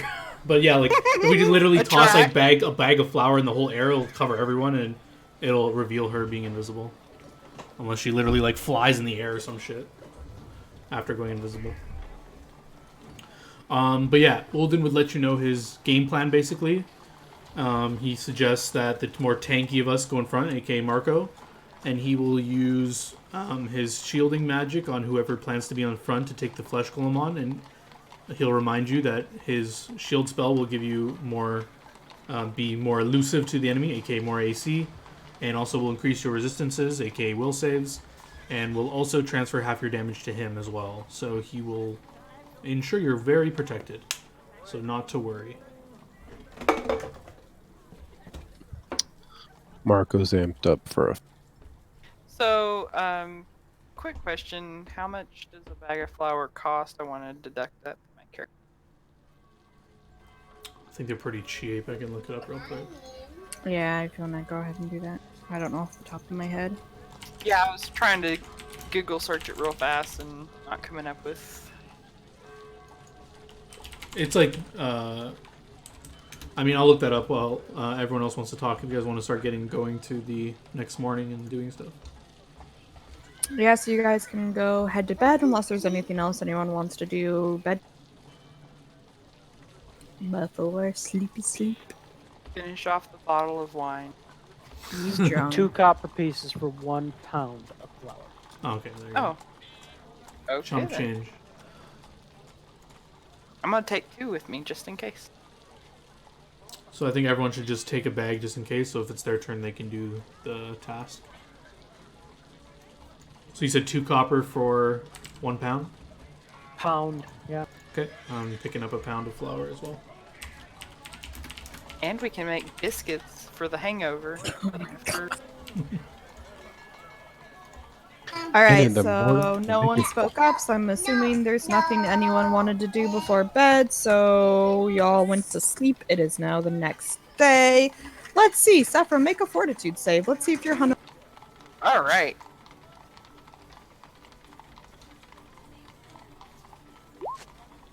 You are good. I have the iron liver of a practiced drunk. You're like, I'm a cat. I metabolize this shit like faster than you can even blink. That's right. So yeah, I guess we all meet up for breakfast, and over breakfast I go to Kazuto, and I say, Kazuto, how far of a distance is this place we must go to? It's about 20 minutes from here. Is it actually? Yeah. Okay. So everyone let me know when you're ready, and I will be casting preventative magics on you that last hours, so we should be... So I do not have to waste my time in combat to do this. Sorry if I'm quiet, guys. My feet really hurt right now. No worries. Okay. Sorry your feet hurt. Yeah, that's unfortunate. Okay. I'm ready whenever. I look to Kazuto. Do you plan on being in the front lines? I guess so, right? You go up and fight close up? Sneak attack, Sirrah. Sneak attack. Right, but I mean, you anticipate you may be getting hit by this flesh golem, correct? I'm hoping we can catch them apart. Together, they seem a bit much. If we can catch them apart, yes, I will probably be trying to flank the flesh golem. If we don't, I'm probably going to try and shoot the Lamia from a distance. I have some bolts here that are covered in drow poison, which should put her unconscious for at least several rounds. Okay. And unconscious bad guys are dead bad guys. Alright. Coup de grace! I do have the spell Shield Other. It is a higher level spell for me, so I wouldn't like to use it frivolously, but it lasts hours. So Marco, I would give that to Marco. Of course, if I get but in trouble, I can always vanish and back off. Okay. Sephra, do you feel your life may be in danger, or are you content firing from afar? I plan on firing from afar. All right. So I go over to Marco and I say, I guess this isn't a touch Be spell. shielded. But yeah. So I cast Shield Other on him, and the platinum rings we both wear and glow for a minute, and then he is now shielded for 7 hours. So you get +3 deflection bonus, I think. Let me just clarify. Let me just throw it in chat, actually.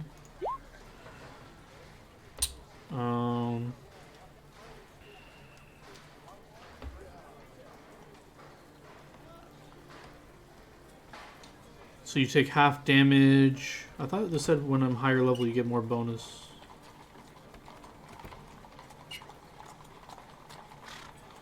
Now I'm not seeing that. Am I missing it?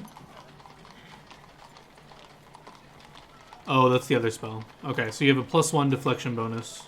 And +1 to all your saves. While this is up. I think a Shield of Faith gives you more AC, yeah. But that's only... that lasts too short. So I'll mark that as a spell I cast, and I say, if there's nothing else, I think we're ready to go. And we'll start heading there unless anyone has anything else to say or do. Nope. Let's go. Quickly, just to clarify before we see anything, I think we're trying to approach stealthily. To try and see them before they see us would be the ideal circumstance. So whether that means sending Kazuto up first or Sephira, the more stealthy people. Sure. So you guys know that this place is called the Shadow Clock. And as you get there, you see hidden beneath the grimy, blackened Goliath that is the Ire Span. The lesser works of men huddle like weeds at the foot of the great trees that are ruined bridges, stone supports. Near one of the supports leans a decrepit and sagging clock tower, a dying structure of weathered stone, wood, and rusted metal.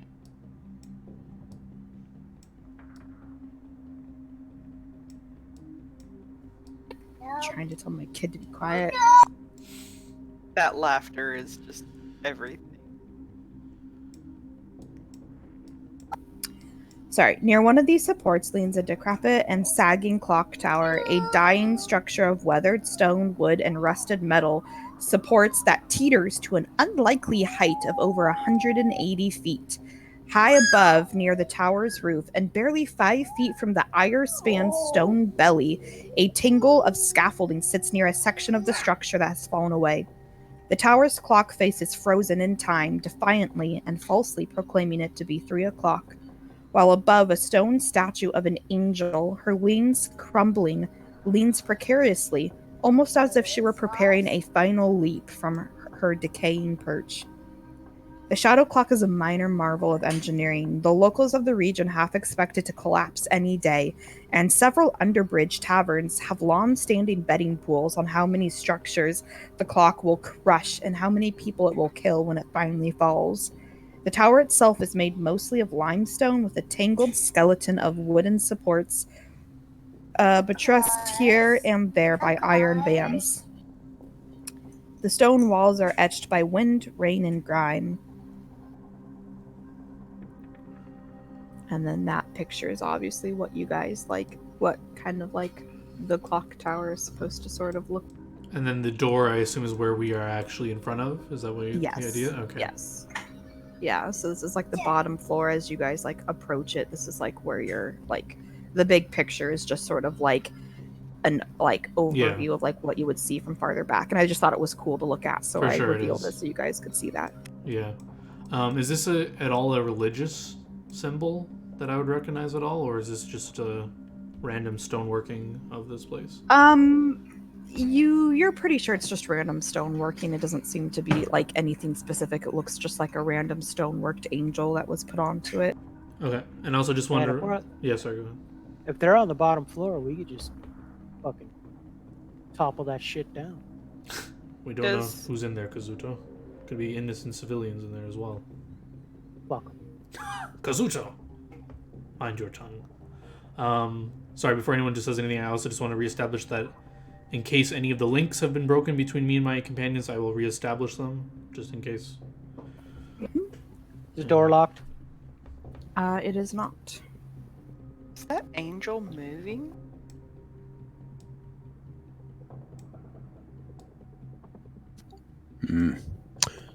So, how do we go about this, Ulden? Shall we knock first, or just...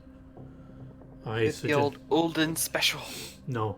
I mutter quietly, doors unlocked. Yes, we were forewarned of a fearsome flesh golem and supposed tough enemies ahead. I think a stealthy approach is warranted here. Obviously, Kazuto and Marco, I think you should take the lead and stay in front. Kazuto may be a little ahead because you're more stealthy. Maybe you can forewarn us of any danger or not be seen by the enemy, as Marco may be more visible. Okay. I look to Marco and I hold up my hand like, wait. I sigh. Okay.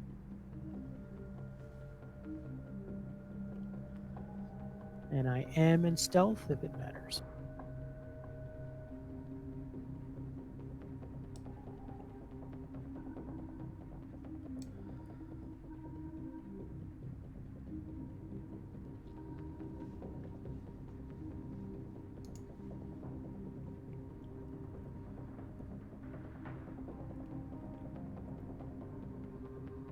Okay.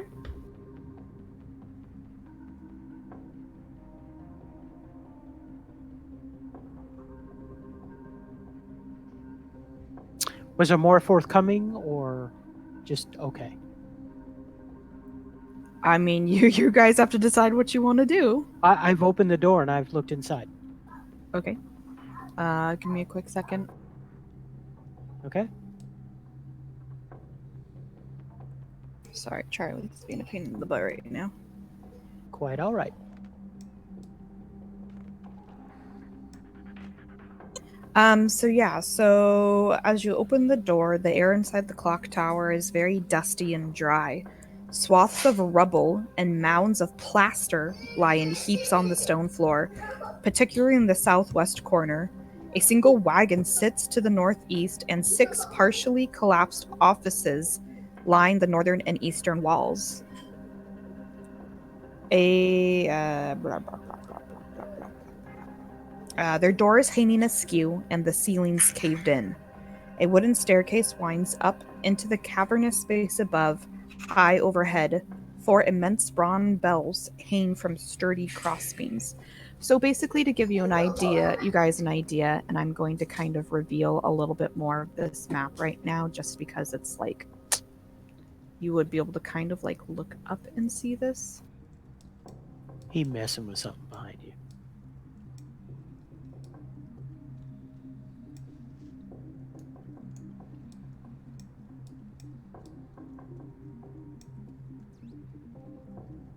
I cannot hear you. What? Talking to Charlie. Oh.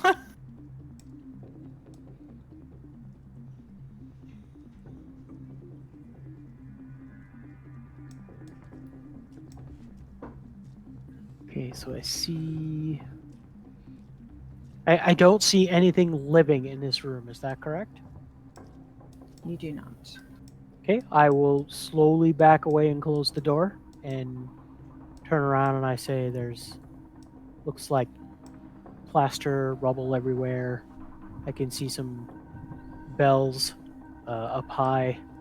I see offices along the north and east wall and a staircase leading up. I don't see anything living in there currently. So this is a kind of idea what you see. So it's a very tall tower, right? So you're on the bottom floor, and as you're looking up, all of these other ones on the right is just sort of a spiraling staircase that keeps going up and up and up. So they're not really like floors. It's more of this is just a representation on if there were floors, how many like flights of stairs you're basically going up. And then this last map down here, you can see the 4 bells. That's kind of like as you look up, you see those like bells that many floors like up. Okay, then the staircase that I see in that main room goes down then? The one in the the floor you're on. Yeah, Yeah, that that goes. one, That's hanging. where the stairs start to go up. Okay, then I indicate to them that I am a little concerned because basically it's a giant open air tower. Seems like there's staircase that goes around and around and around all the way up to the top. So whatever we're looking for is either hidden, invisible, or in one of the rooms to the sides. With the information we've gained on flesh golems, is it safe to say that they are undead? Or I would know this? No, a flesh golem is not considered undead, and he would have made that kind of clear. It's more considered like a reanimated construct, but not considered undead. Not considered undead. Okay.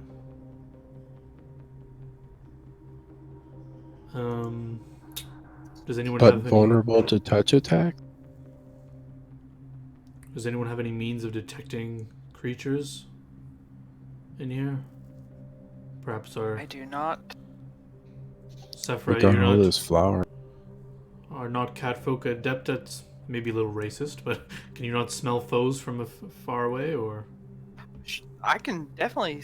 I can definitely try and smell. see, Sure. maybe see if we can perceive anything in the room? I think so. Kazuto said there was nothing in there. Maybe we can all just go in and be wary and cautious. So I think we're all trying to stealthily just go in this room and look around, see what we see. Okay.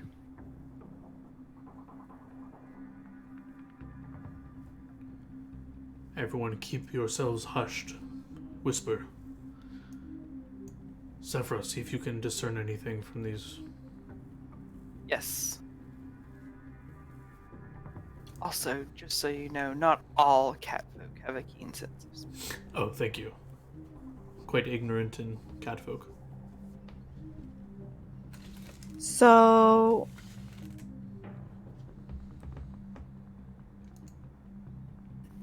sorry, this kid is like not telling me what he wants, but he's like being grumpy about wanting something.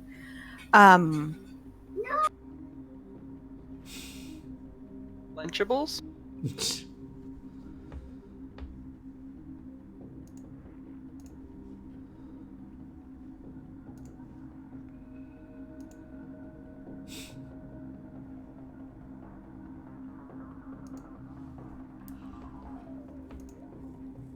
Oh my god. Give him my water and then he's happy.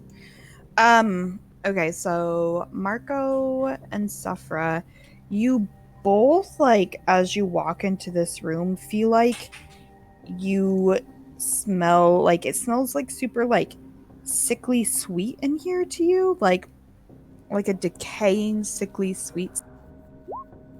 Ugh. Yeah, Kazuto, you smell it too. Can they tell the direction, or is it like above or everywhere? All these doors are closed, is that correct? No, they are all open and like askew, and the ceilings are like all caved.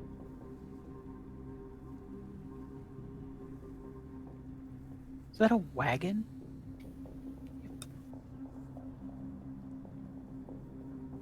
Okay, I will make my way over to this door and look in that room.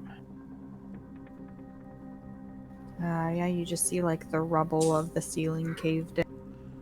Okay, I will make my way to this door.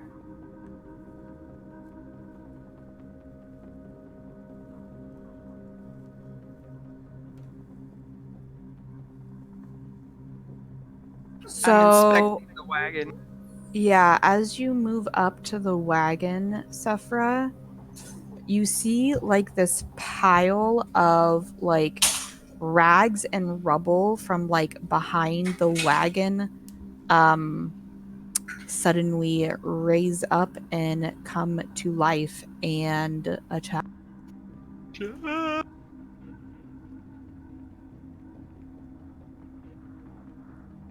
So AKA everyone roll initiative.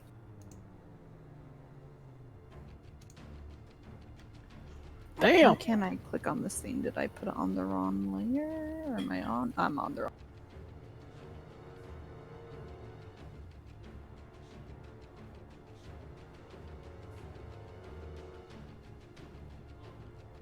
All right, Kazuto, you are up first. What do you want to do?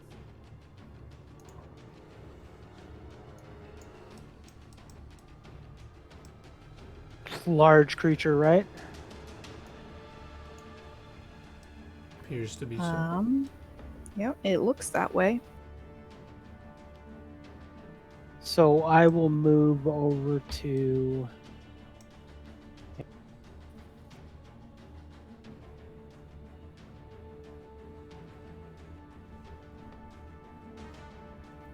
I will move to here.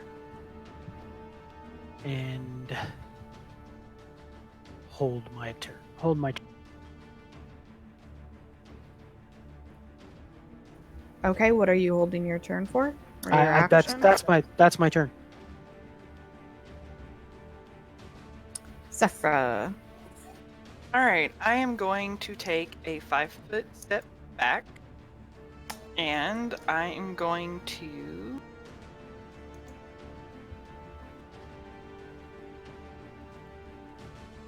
I'm gonna plug the guy as soon as I get to the. Sephra, don't forget, he has reach. He can reach you. If I see her knocking an arrow within his threat radius. But, well, I mean, either way, I would take an AO because I was like right up next to him, and I can't take more than a 5-foot step back without taking an AO. So here's my. Let me help you out, okay? He's gonna attack you. Okay. Like from that range, he's gonna. So I would actually move very far away from him and take the AOL.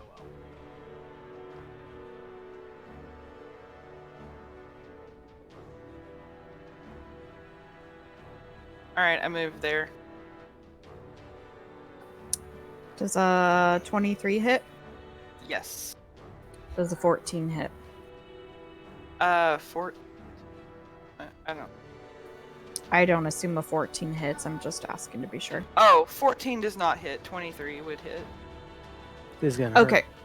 So you are going to take 16 piercing damage as you move away from him.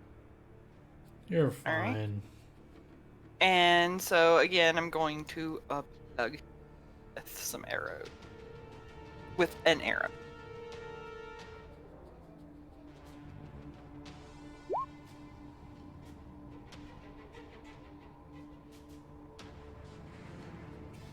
Alright. First will hit, but the second will not. Did you add your +1 from point blank?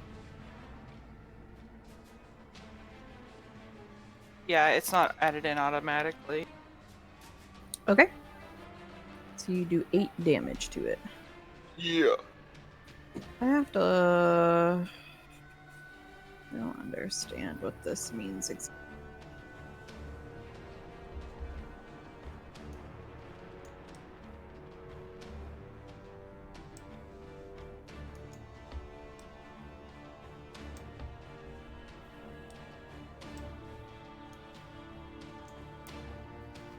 This is such tranquil battle music. I feel really zen right now. You're in your zone. You need some help with? This thing just has like specific damage reduction, and I'm not sure like exactly what it like applies to. It says damage reduction for adamantine specific. So the way that works is he gets damage reduction of versus everything but adamantine weapon. Yeah. So if it says like DR3/adamantite, that means you reduce every attack against him by 3 unless it's done with an adamantite weapon. Or magic. In which case it pretty takes sure. full damage. Okay. Yeah, or magic. Yeah, sorry. So you actually do 3 damage to it. Oh, okay. Damn, he's got 5. He's got DR5, folks. Easy. Doesn't All right, Tangled. doesn't Marco have magic weapons? I'm not sure. Tangletooth is actually going to just come over. I don't know and- how that. Now that I think about that, John, I don't know how that works. Pretty sure magic Because weapons technically- overcome DR. I think. Because Sephra has a +1. Oh no, she has No. a masterwork bow. It doesn't matter. It would have to be the arrow. Would have to be magic. Pretty Well, sure. what if they're immune to magic? Oh, that's another question then, I guess. I don't know. Can something be completely immune to magic? Doesn't it just have, like, spell resistance? It says immune, construct traits, and magic. Oh, You'll have to look it up then and Not see sure what then. they're actually immune to. I mean, I've looked up the construct traits, but it literally says immune. So there's that. I don't know. I think that just applies to, like, spells. But I think magic weapons still overcome DR. But I'm not sure. But, not sure. All right, Marco. This thing comes up to you and it slams its fists into you twice. Does a 20 hit? Nope. Does a 23 hit? Yep. Don't forget the You plus take 1 17. AC. Yeah, that's maybe why the that's- second one hits. Okay. You take 17 bludgeoning damage. I take half. And Marco, you have DR. Is that correct? Minus So one. 9 damage to Uladin. Well, hold on. Do I take and- half? I think I take half of what he takes. So he damage reduces some, and then I take half. So So- eight, Okay, eight. so your Eight damage makes- reduces it to 16, so then it'll be 8 and 8. Okay. All right, Marco. I need to figure something out too. What does this do? Okay, so I figured this out. A flesh golem is immune to any spell or spell-like ability that allows spell resistance. Period. So if the spell itself, Says In no the- spell resistance. in the- It goes through. yes. Awesome. Still, that's kind of yucky. The spell allows spell resistance. No matter what kind of spell or effect it is, the golem is immune. Okay. That's nasty.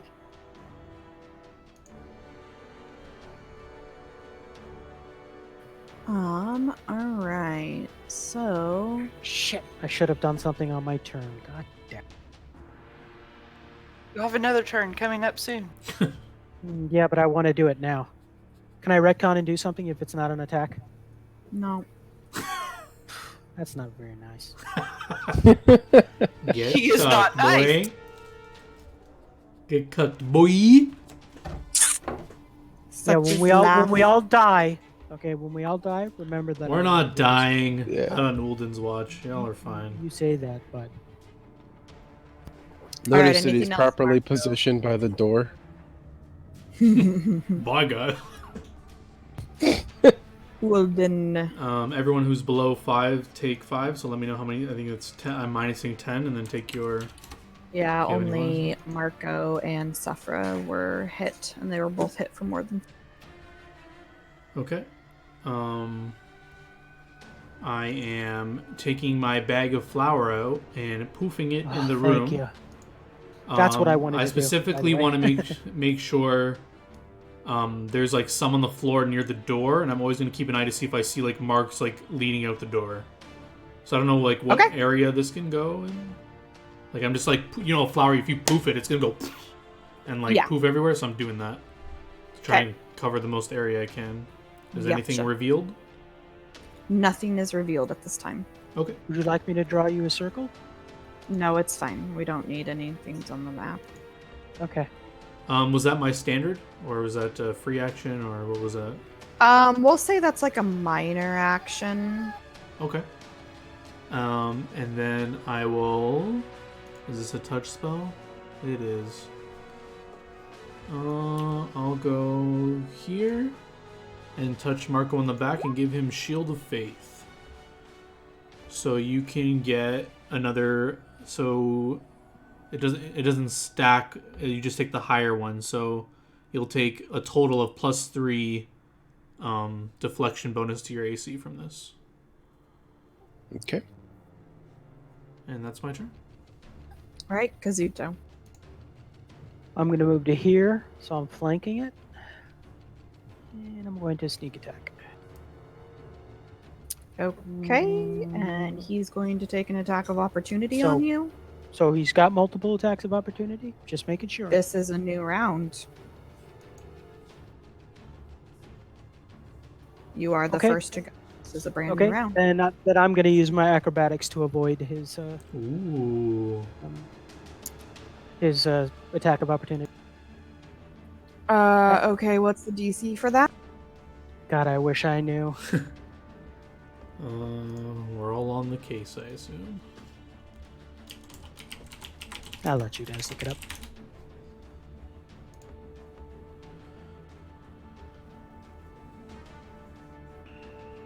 Wait, we can do that? Yeah. Yup. Fuck. And I'm You not have to have specifically good moving. acrobatics, though. I'm not specifically moving through him. I'm sort of moving at diagonal. I'm not going to be stupid. Opponents- I'm going to move way over here and then. Opponent CMD.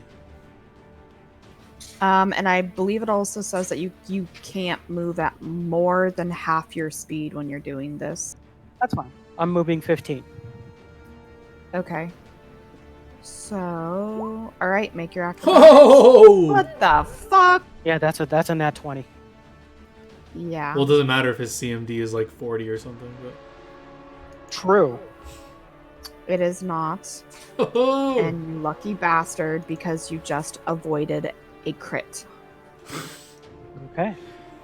Can I add some flavor to this? Sure. So I feel like if it was gonna crit, I feel like the scythe was like coming like horizontally, and fucking Kazuto does that like turning aerial spin shit like to avoid it, and then he like lands in his square. Be fucking cool as fuck. Oh my god. No. He struck a cool pose. Stupid. Yeah, he strikes a pose. I actually slide underneath it. Oh yeah, you you're could do that, like the pretty, limbo slide. That's pretty fucking cool too. Where like the blade like just goes over his face. Whoosh. Or the whole Matrix thing. Or like it slices a piece of his hair off, and he's like, "Oh shit!" Right? Miss Like Doc- you see my eyes go. Get him, Kazuto! Okay. Yeah, so what are you doing? Sneak attack. But I've moved, so I actually need to click it separately. That was anticlimactic. Right? It would have followed suit if you got a crit there. That would have been so sick. Yep, that will not hit. Sephra. All right. Well, Sad. I rolled a 20 on my acrobatics. I rolled a 3 on my attack. I mean, Yeah. but let's be honest, if I'm pretty sure it probably didn't crit confirm, but if it had crit confirmed, you would be unconscious. Damn. That's pretty yucky. We got it. I'm going to. Oh, you said minor action. Is that correct? To drop the bag of crap? Because I'm going to drop a bag of crap at my feet, too. Sure. So I do also throw a little bit of flour in the air. Just enough to kind of, All right, circle around. guys. The entire floor is coated in flour now. We don't need to throw any more. Okay. What about, like, Lip right on some there? fucking Like that flour. little tiny... I have to mop up all this grease. No, I'm just kidding. Okay, I'm going to hit him with my rapid turret mode engage. Okay. All right. So, first one and the last one will both hit. So 13 and 20. And +1 for the first one for the point blank. Mm-hmm. All right, Tangle Tooth. Okay, so let me look up really quick something on Tangled.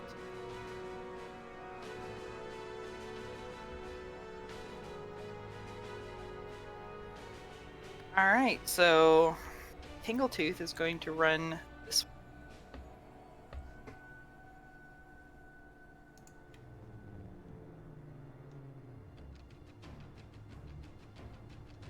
All right, he's going to end up right about, and that's his turn. Okay.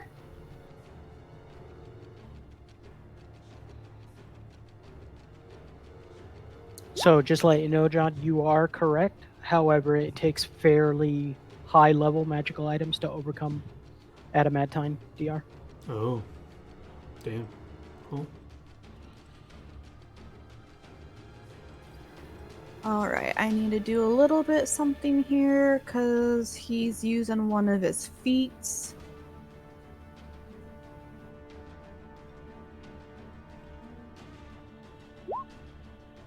Alright, does a 26 hit you, Kazuto?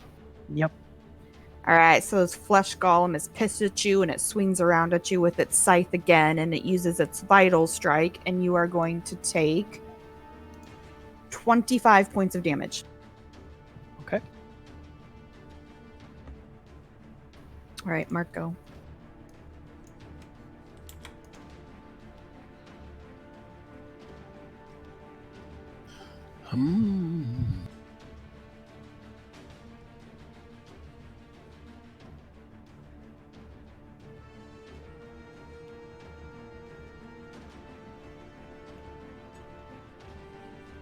I'd rage. We need to kill this thing fast.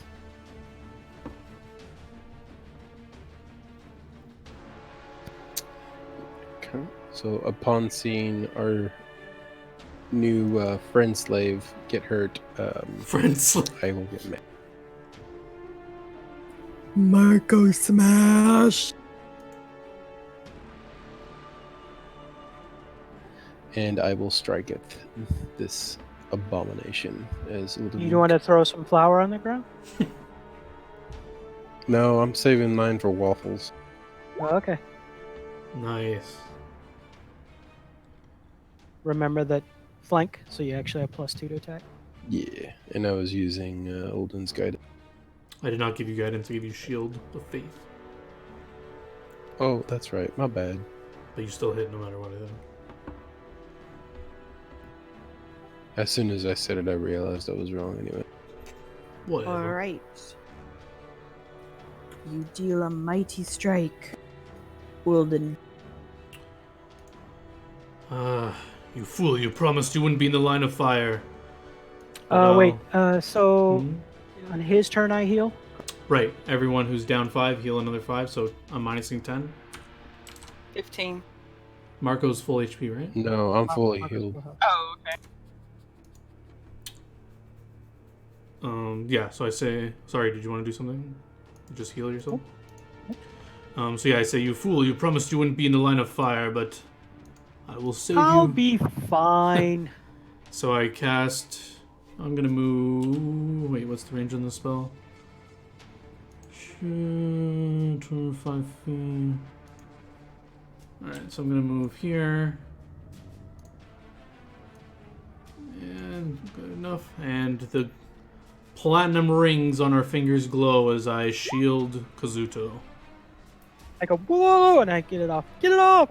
So you have +1 to your save, +1 to your AC. Deflection AC. And I also take half your damage. That is my turn. Kazuto.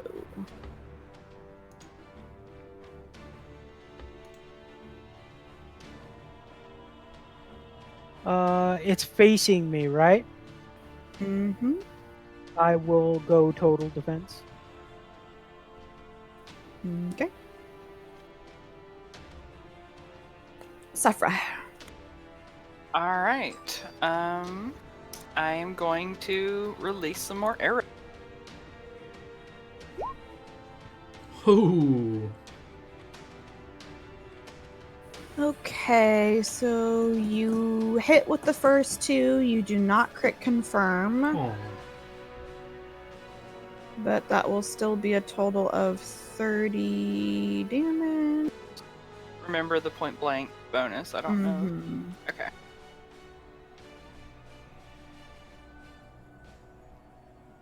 It is alive, but it looks like just barely so.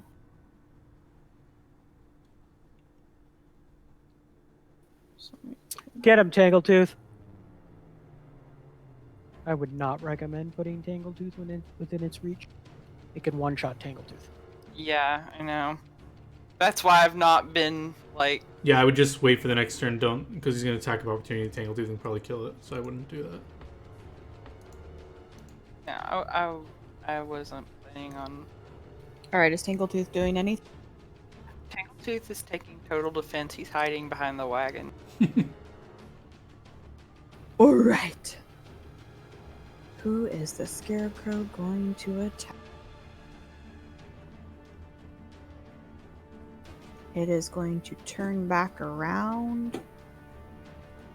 To find Marco flipping it off in its face. Full HP Marco. Right? Marco's doing this. Make a move. Or he's doing the Bruce Lee.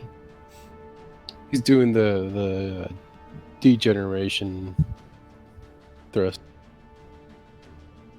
Do you feel lucky, punk? All right, Marco, does a 31 hit? Yes. Right. You take... I'm doing the math here. 22 damage. Did that feel good, Whitney? Did that feel good? A little. I wish it crit. Its scythe has a times 4 multiplier. Okay, wait, let me know the total damage after the DR, so you take half. So it'd be 21, so you would take 10 and he would take 11 and he would take 10. 11 for you, 10 for him. Okay.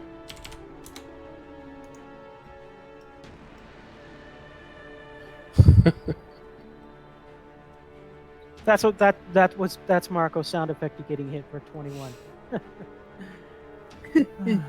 I'll just laugh and look at Olden. Alright, Marco. Like, are you okay? Just kill it. Wait, we want to interrogate the... I'm just joking. Kill the thing. Oh my god. You know, technically we could, because this isn't a normal flesh golem. No, destroy the creature. It is of unearthly means. Yeah, you kill it. Bring Why it back the to fuck rest. Am I not critting? You rolled a 17. Look over the creature. Is there anything it possessed of value? This scythe or whatever? And while everyone's looking, I'm going to channel... I'll say, gather around. It's time for some healing, and I'll channel energy.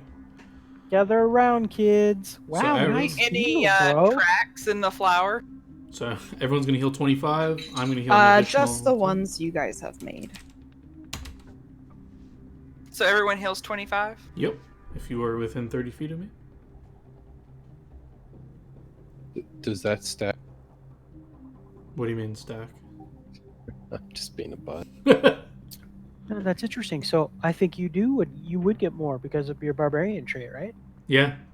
Every magical You'd get- healing you'd he get gets 29. whatever. Yeah. Nice heal, bro. I mean, it wasn't max, but still nice. No, Almost. what I meant was, does it give you extra temp health? I was being... Oh. There's a feat that I think allows me to do that for you, but it only lasts shortly. So yeah, did we find anything on this Yeah. golem of note? Yeah, make any perception checks. Anyone who's checking it out. Oh. Yeah, right. Alright. I could be rolling that on my damage or anything. So you find that this golem was using a +1 scythe. And you also find on him a cloak of elven kind. Give yeah, these that's items fine. to Saska, I think. You might like these. I heard there's some sort of elf in another land. Anyways, sorry. And as you're searching around, you see in the mound of debris that he was sort of like hiding in a moldy leather sack containing 125 gold pieces. Someone writing this down? Sorry. Yep, I Okay, got it. Thank you. 309 loot silver master. pieces, a tarnished silver ring worth about 75 gold pieces, and a silver mirror worth approximately 50 gold pieces.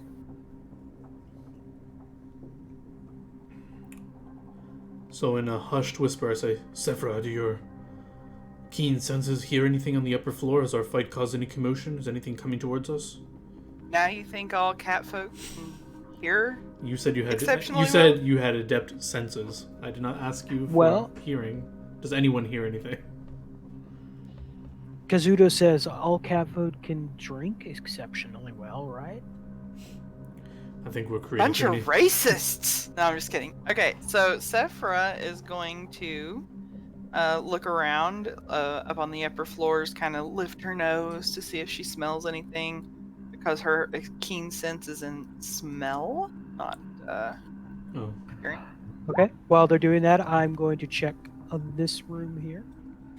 Yeah, Suffer, you don't really smell anything other than the nasty, moldy decay smell coming off of this flesh golem you just killed. I wish I had brought some Kazuto, sort of mask. you do not see anything in those rooms. They're just more crumbled in debris Okay. from the sea. Both of these rooms, or would you like me to check them separately? None of the rooms contain anything. I mean, you could roll perception checks, but none of them have anything, so I'm not gonna make you waste time. I've asked specifically if anyone could hear anything up above, so I don't know if someone can roll perception. I Look did. at I rolled a If 22. there's anybody up there, I'm sure they heard. I know, that but I'm was saying, do probably we a friend hear of ours. anything going up there? Yell. Suffer does not hear Bitch, come anything. out. Alright, shall we know where to go but up, as they say? So I now have your stronger shield, or back to the other? That one lasts only 7 minutes, so once that's up, it's gone, the stronger one. Okay. So Whitney's like, okay, so 8 minutes later. But Kazuto and you have the weaker shield, but I also still take half your damage for another long hours, 6 hours or whatever. Okay. So I would actually want to go last, probably, but... Where do we end up when we go up the stairs? Or the next floor? That one? Okay.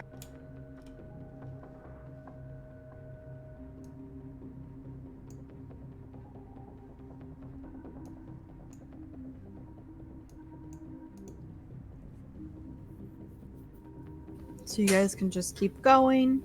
You can Nothing roll on this- perception whenever you want. Okay. These aren't actually floors. These are just the circular staircase. So I'll whisper to Marco, check for weak spots in the floor, traps, as you go along. Alright, well, I just put out my perception check. Yeah. Yep. I'll let you guys know when to stop if anything's gonna happen or if you see anything. But if I say nothing, it means you're not seeing or hearing anything. So for the record, So- Kazuto's in front of me. I just don't know where his character is, but...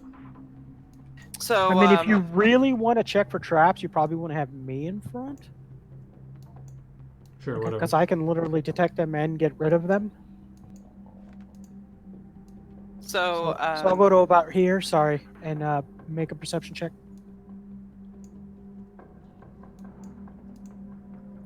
Okay. What were you going to say, Sephra?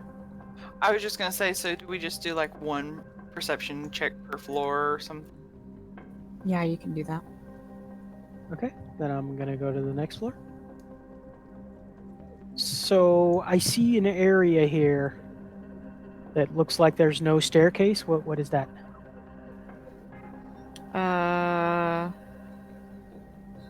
I'm honestly not sure. Just pretend there's a staircase there. It didn't say anything Okay. to me about staircase spots, so. So I'm going to go to here and I'll make a perception check. Which is basically me just stopping, looking at the floor, listening. And then if I don't hear anything, I continue.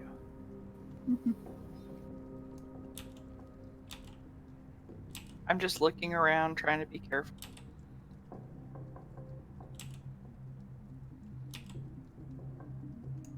Okay, I'm going to go to the next floor. And I'm going to go to about right here. And again, stop. Just take a look around. I don't see anything, although I feel I'm rolling poorly. So stop for a second. You feel like you hear some like faint noises coming from above you, but like they're really faint. Like I few love that stories we up. have webcams now. Okay. Everyone see that? Yeah. I think Kazuto's heard something. Okay, I am now stealthy. But Yeah, very so but then like as you look up, you start to see like one of the bells like above you sort of shaking. Everyone, Hold on one second. do we all see this?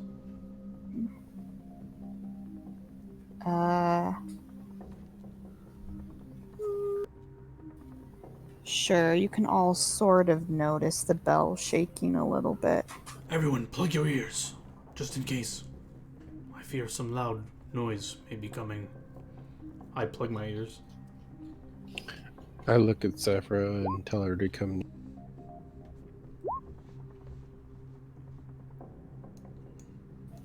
All right, no one move. I have to make some rolls, and I need like I'm numbering you, so I can't have you move and like mess up.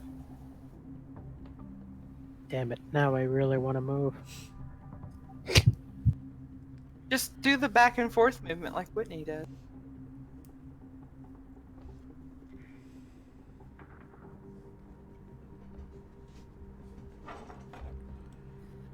Okay, so suddenly you guys see one of the bells from above come crashing down, and as it starts crashing down this tower, it smacks into Kazuto, Sephra, and Olden. So you Reflex all, save, maybe? well, let's see if it actually hits you. Damn. All right, this one is to see if it actually hits and damages Kazuto. How did it miss Marco and then, like, that just... Targeted bells. Does the 26 hit? I mean, yeah. So what does that mean? All right, this is to see if it hits Sephra. Yes.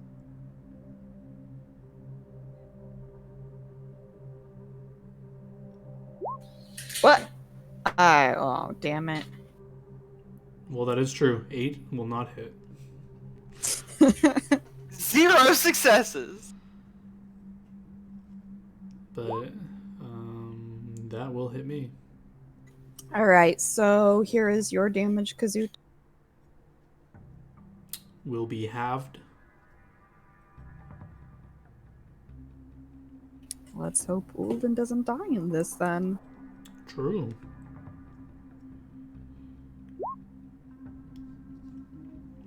He doesn't have. There's no save for like reflex or anything.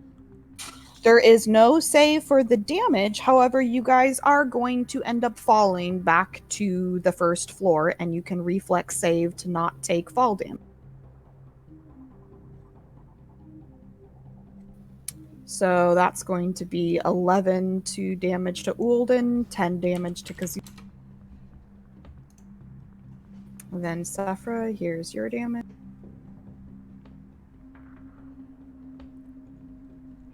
And there's your damage, Ulden. So now all three of you make reflex saves. Marco and Kazuto, you have a +1 from my shield. Marco's not falling. He okay. he dodged it somehow. So just Kazuto, you have a +1 on your. Ooh. That was my roll. I just was accidentally on Tangle's thing when I... Okay.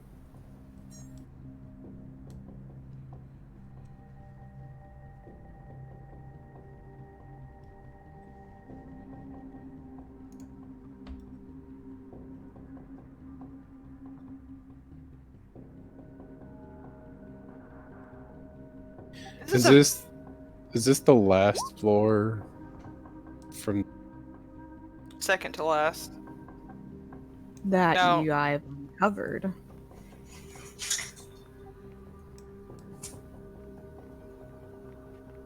Okay, so Okay. Was this the room before the bell tower is what I was getting at? Or the not right before, no.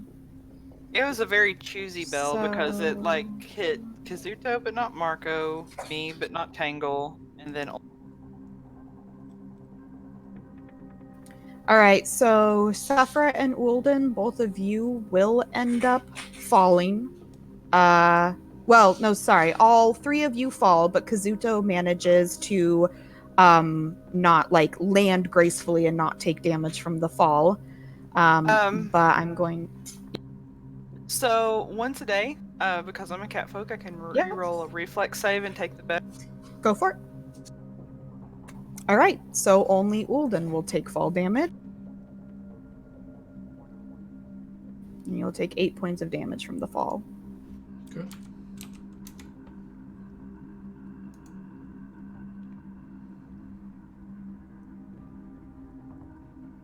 So yeah.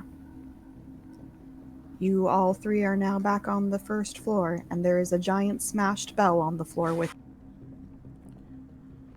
Does the bell look like it was just it just fell due to? You see a rope coming off of it, and it looks like the rope was cut. Is the stairs where we were at completely destroyed, or what happened to the stairs that we were on? There's like some bashes in it from where it like hit against you guys, but it would be like you could basically step past it. It's not like completely destroyed from like continuing on. It just has like bashes like about as wide as like a farce. Well, I would say before we trek back up, we need to deal with that. But first, let's heal. And I channel energy once again. Let me just mark off how many of these I've used. So everyone around heals 18. I heal for 28. Thank you, Alden. I must do it once more. And I'll heal for 33. And I'm back at full. Nice.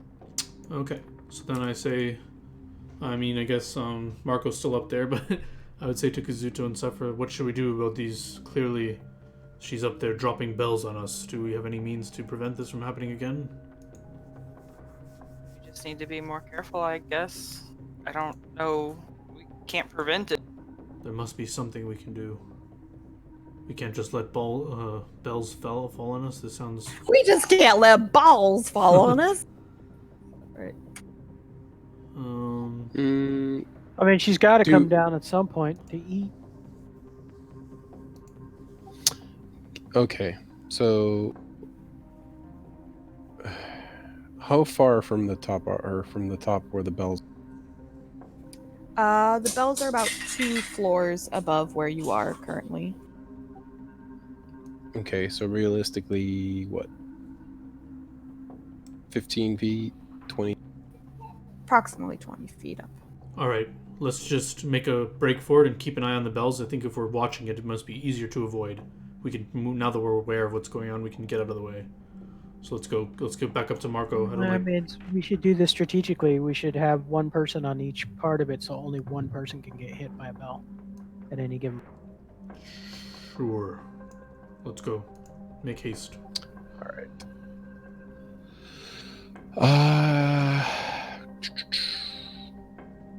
I'm gonna keep going forward.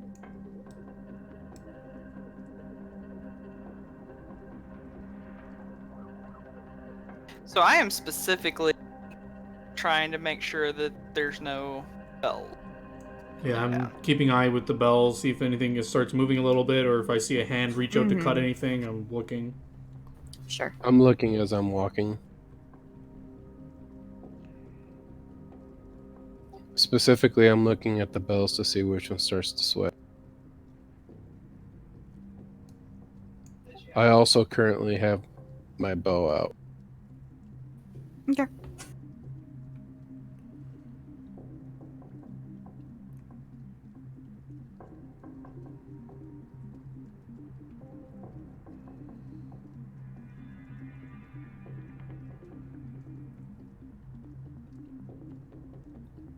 Move forward, Olden.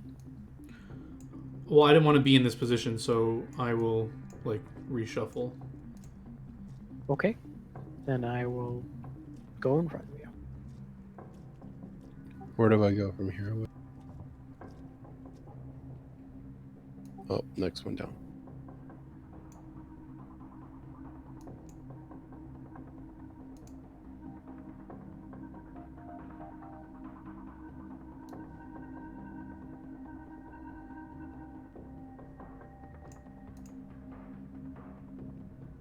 Can we, with these perception checks, can I hear anything up there? Is there movement at all, or is it silent?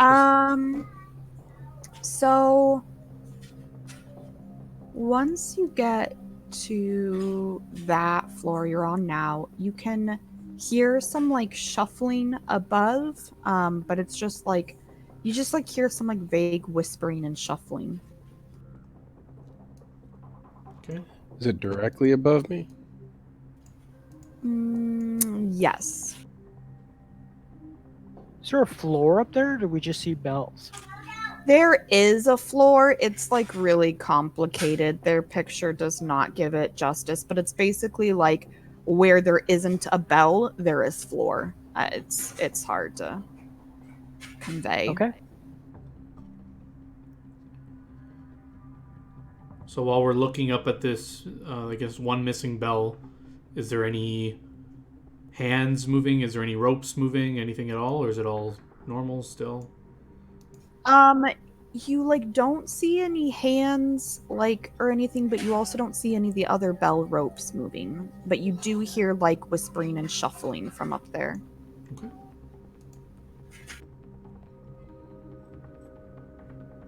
Okay, I'm assuming the bell floor is the next one from where I'm at. Yes.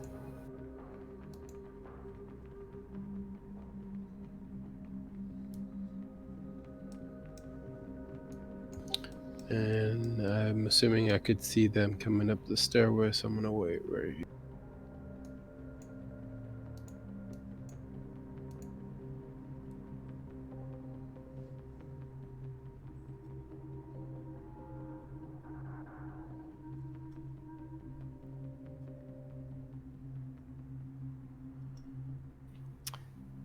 Okay, I'm going to go ahead and move up behind Marco, and I'm going to ban it.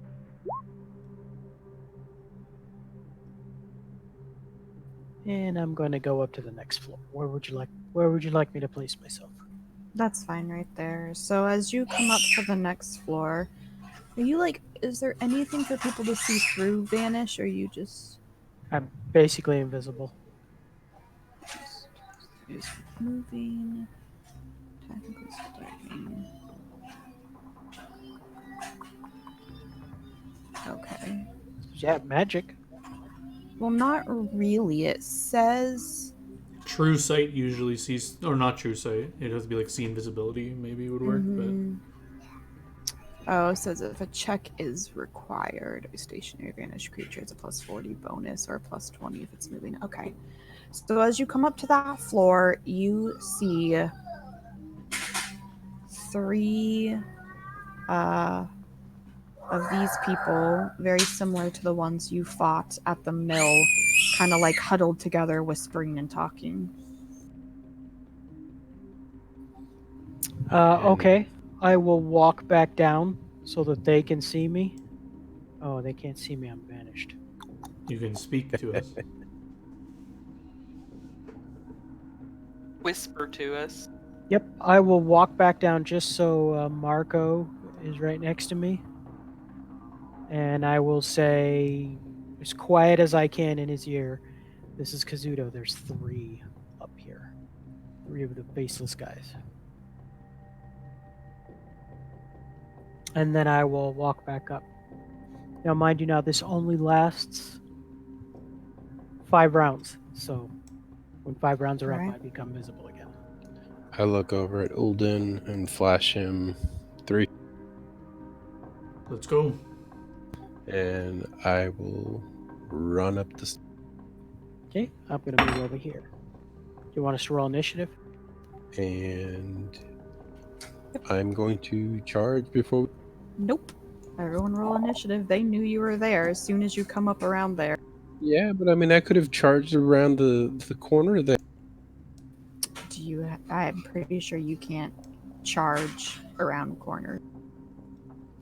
We're not in combat. I can do multiple things.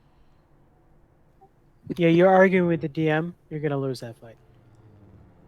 You know, you guys need to remember that next time you argue with her. Okay. Oh. There's a I vicious remember the E3 over next there. time Watch that out. I argue with her that you're gonna lose that fight. The fuck? Watch out for that E3. It has special abilities.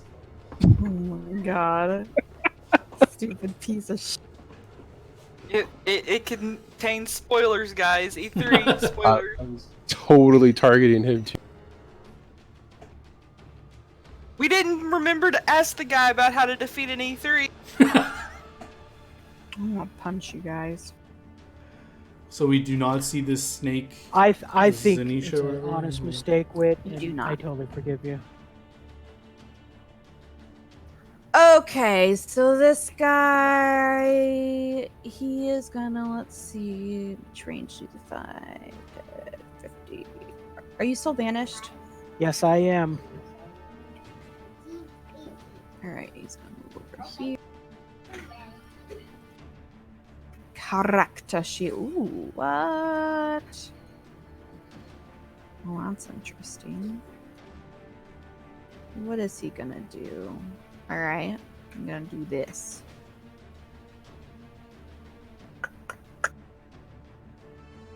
Ugh. He tries to slam and grab you, but he misses. Alright, this one is gonna This come over here. Tangletooth Is he takes an gonna attack of go- opportunity. Does Tangletooth have 10-foot reach?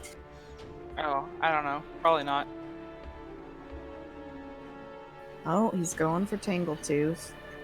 I mean, they're still technically below stairs. Does a 10 hit Tangletooth?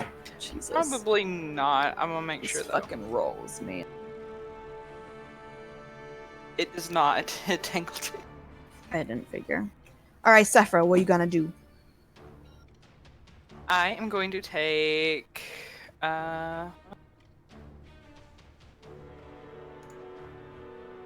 These things are such shit. Alright. I am going to.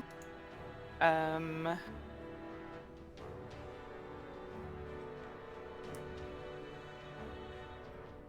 going to aim for this guy here. Which one? Sorry. This guy. Okay. And I'm going to unleash the turret on. Alright. Pew, pew, pew, pew, pew. Alright, so that will hit, and that will confirm. So you will do. I'm pretty sure you're gonna kill that thing. Hold on. 26. Okay, the 14 doesn't hit. So it's 26 and 12, so you're at 38. Plus 6. Plus 44. 1. Yeah, you kill that one, but.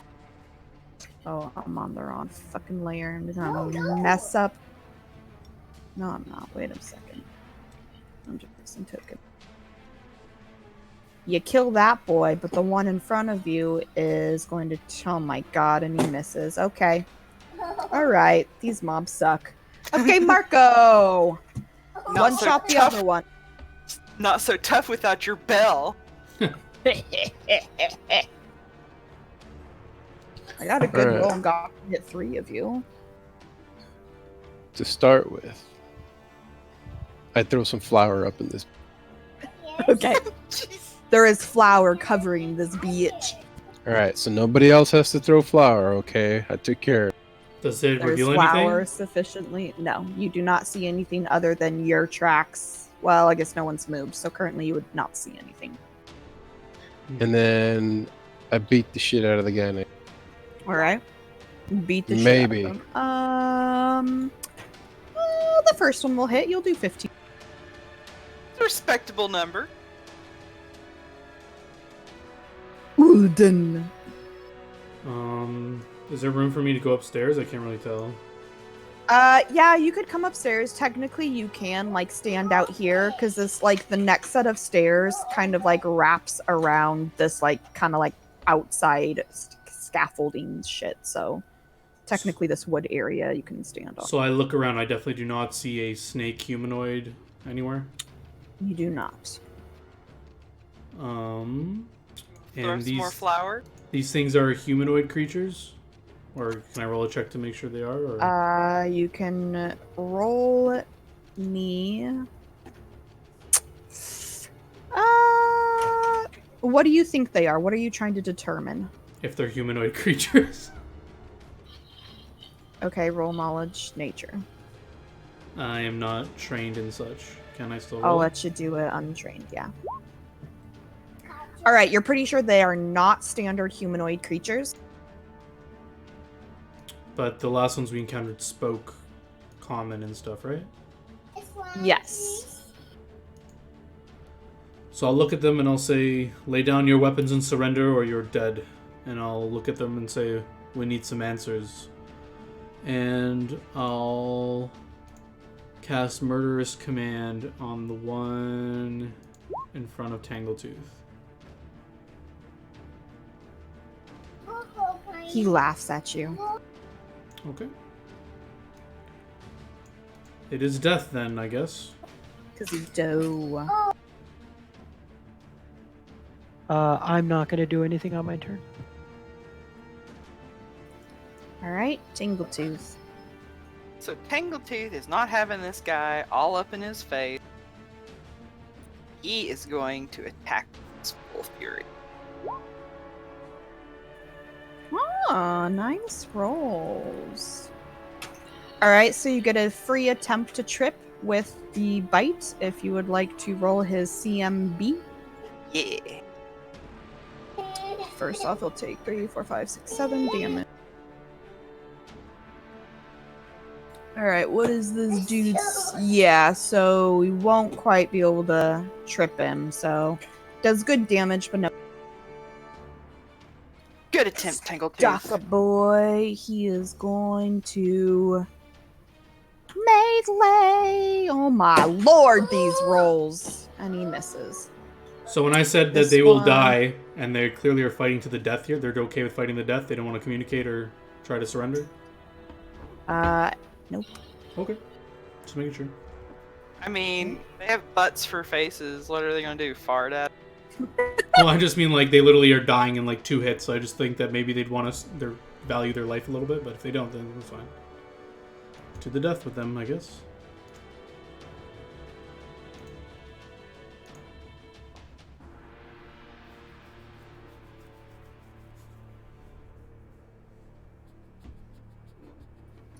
Yeah, they apparently give no fucks. Alright, fine with me. Kill him.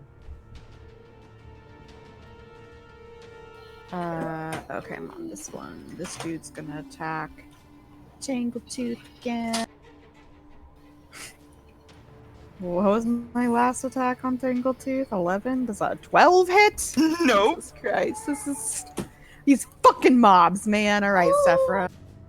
Okay, so I do have a question though. Yep. Alright, so do they have 10-foot reach? Is that why he got an AO on me last time when I was... You are only 5 feet away from him. I gotcha. Okay. Well, in that case, I want to take a 5-step back. I won't go quite go turret mode on him, but I will. Look.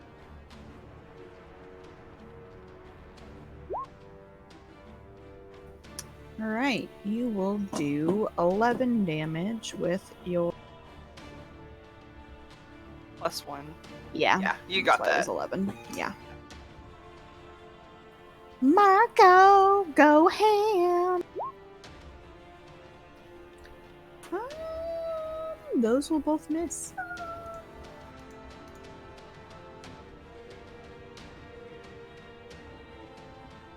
Well done. I will cast Bless. And I will Alright. again say you are all forfeiting your lives if you do not wish to communicate with us, and end my turn.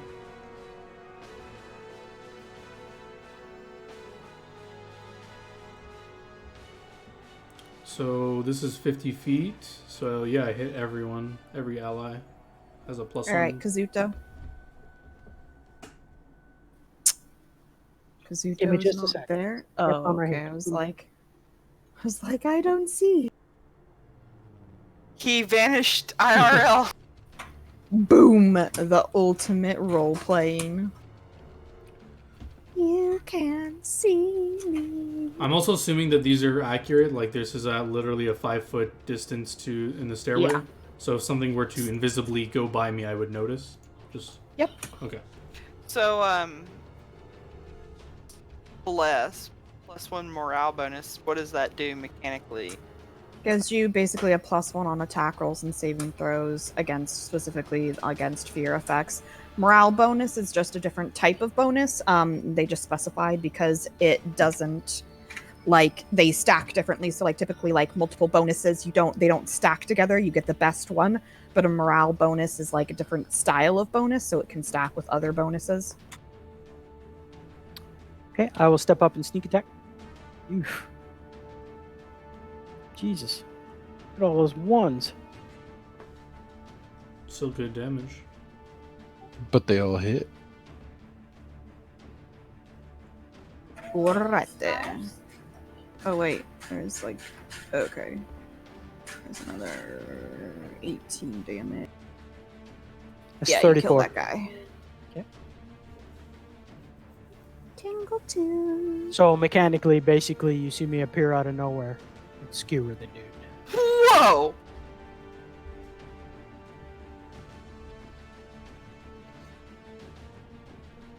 Oof. His bite wouldn't hit anyways, so he wouldn't get the free trip. However, Yeah. both of his claws will hit, and he will do 6 damage. Yeah, I just rolled them all before I looked because I had his character sheet. Fool what is her name? Zaisha? Zaisha, worth your life? You're willing to die and not leave here with your life? We've killed your friend so easily. Alright, Sephiroth, it's your turn. He just keeps turning and laughing at you. He's like, "She will kill you." What did he do on his turn? rolling intimidate? He tried to attack Tingletooth and did really poorly. I'll ask anyone if they can sense his motive, if he's being bewitched or charmed. I think he's his motive. dead. I think his Oh. I motive will is. try to sense his motive. I sense that he's dead. Yeah, you sense these. He's definitely dead. Sorry, I killed the ding dongs. 5-minute Ding warning. dong, the doo-doo's dead. Yeah. I mean, do you want to go to the next room just so we can spot her and then call it a day? Or We can see how the rest of this goes. We'll see. Where's their next Okay. room? There's a way up. there's or- stairs right here. There's stairs right here. It's hard Oh. to tell, but there are more stairs right there. They go outside. Okay. Yeah, I see That that. is not what I meant to do. Do What the do frick? these guys have anything on them to note, or is there anything in this room to note, or anything?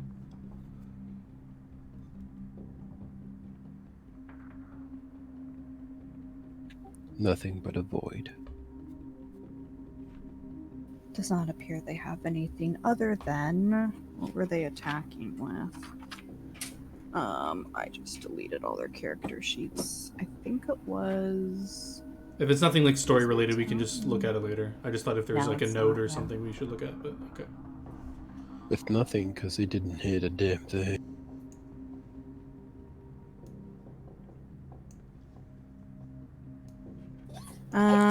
So in these areas, so you see a timber cabinet with mesh door sits against the southern wall of this room, while boarded up door stands in the wall to the east. So, where would we be coming in from? Here?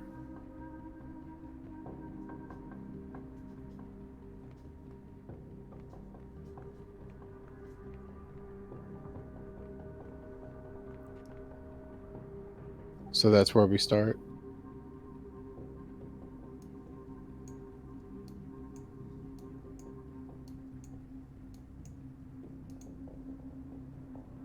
I'm assuming she's moving us where she wants.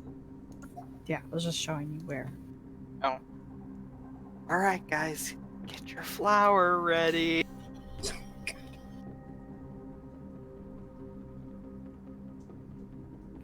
listening through the door.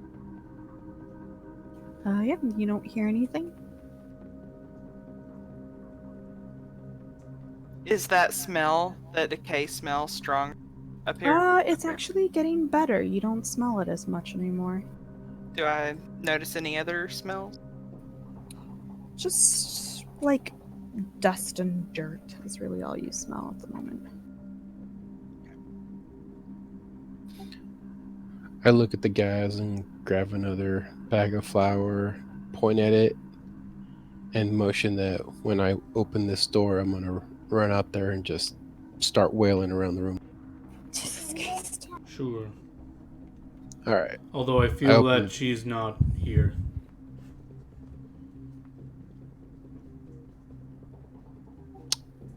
Fine. I put the bag of flour away.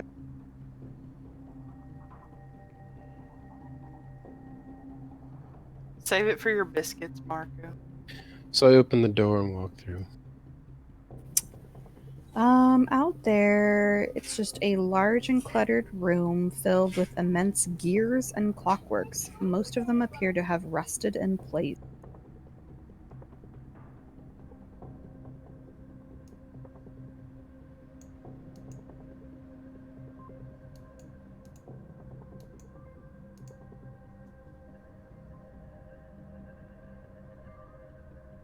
Yeah, you guys aren't really noticing in here, but there is one more set of stairs leading up.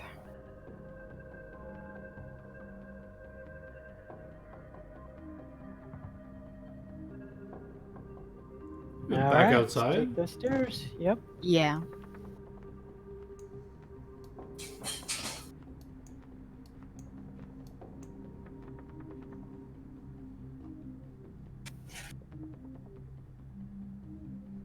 So you would come up like right here. What is, oh, interesting. Okay, I'm gonna vanish again before I enter. So let me tell you what you guys see here. Hold on a second. Let me get on the right tool. That tool. Alright, so the smoky, filthy rooftops of Underbridge sprawl below this dizzying perch. The conical roof supports an onyx statue of an angel, towering like a god. Her weathered features are caked with grime, making her seem almost demonic in countenance. At the far end of the hollow space under the roof, in the angel's shadow, is a nest of cushions, silk sheets, and a line of several small chests. Puts the statue over on the sheets. No, the statue was the one above you. Oh, okay. That's the angel statue, just looking at it like we were looking at it from above. The one at the top of the tower, in the tower illustrated. Right, I was thinking push the statue over like here, wherever the silk sheets are, bedding.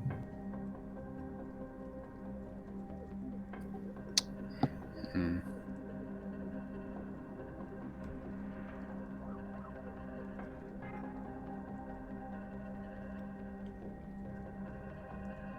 I pull out a bag of flour. Is our invisible boy going in, or what's going on? I mean, I don't see anything in there, right? I mean, I'll move into about here, but then I'm waiting. I have something specific I want to do from my invisibility, so I'm not going to break it. So yeah, I'll motion Marco. Let's go. Come on. All right, I'll move into the room. So, as you guys start moving into the room, you see like a flying demon appeared in like a cloud of smoke towards the back here. Like a cloud of smoke appears, and you think you see like a flying demon flying. Sorry, I didn't see where you pinged. If you pinged, back where do we see this? Okay. Huh, that does not look like a snake. What is it? Bolden, have you any experience with these demons? Well, Would you what's know? happening exactly? Just flying and flying away, or It's flying. It's just like this cloud of smoke, and it looks like there's a flying demon in it. Like you're just like it's still there, like a cloud of smoke with this like flying demon that's like cackling and laughing and. Can like we to- tell if it's illusionary type or? Yeah, I was gonna is say I it- want to will myself to disbelieve the illusion.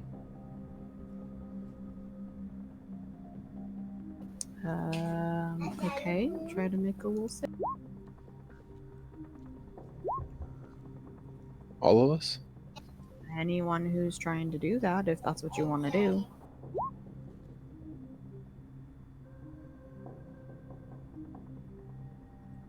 Sure.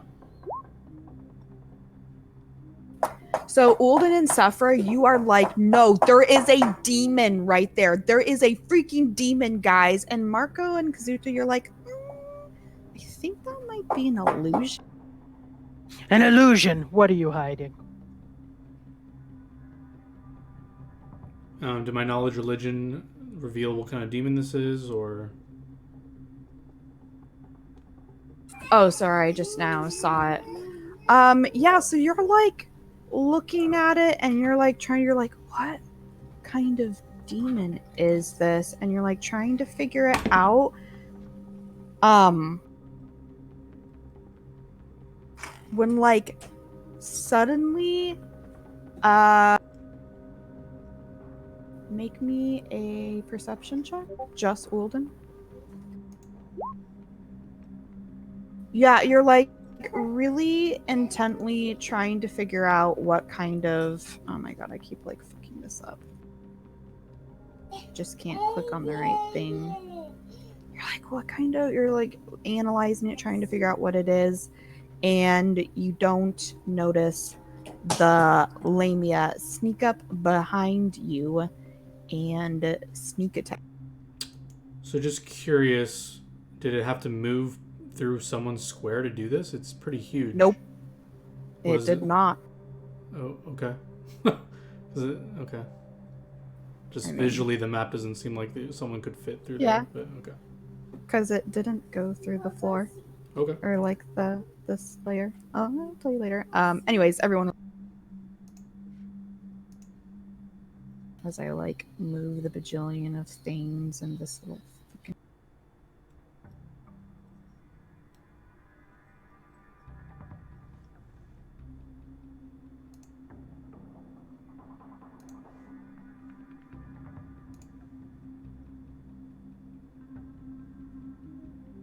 Did everyone roll?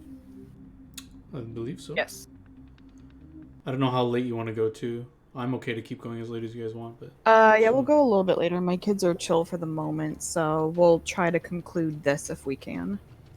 On that sneak attack, does a 33 hit? yep. Okay, what the hell is her sneak attack damage?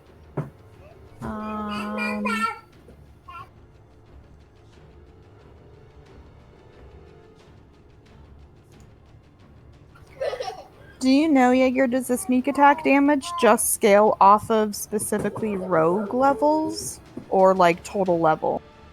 Pretty sure it's rogue levels. Oh yeah, I see right here. It just says that.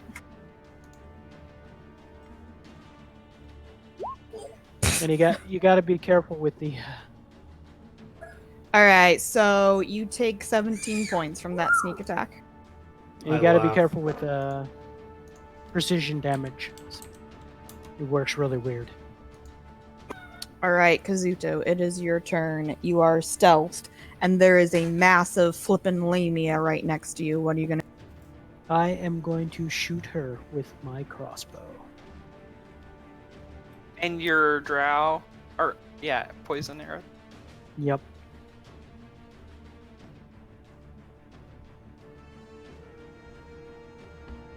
Fuck.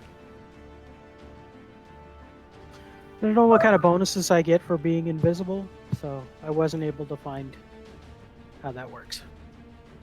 I mean, I'm pretty sure she doesn't get any dex bonus, so it would be a ranged touch attack. That's just how I would do it. Doesn't matter. I don't think that's with gonna hit. that, yeah, even with that, you wouldn't. All right, Look- Sephra. All right, I am going to move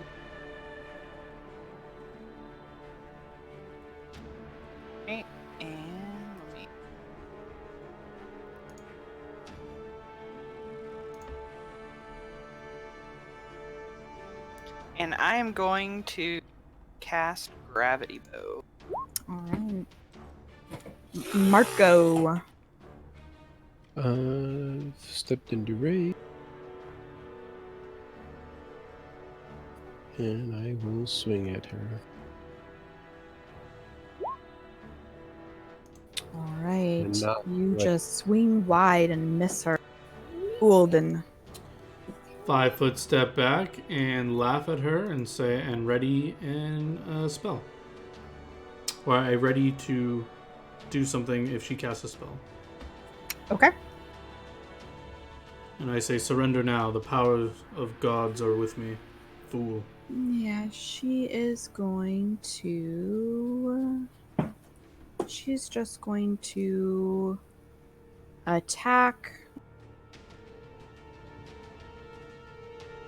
She's going to attack Marco. Does a 29 hit? Yep. Does a 22 hit? Yep. Okay.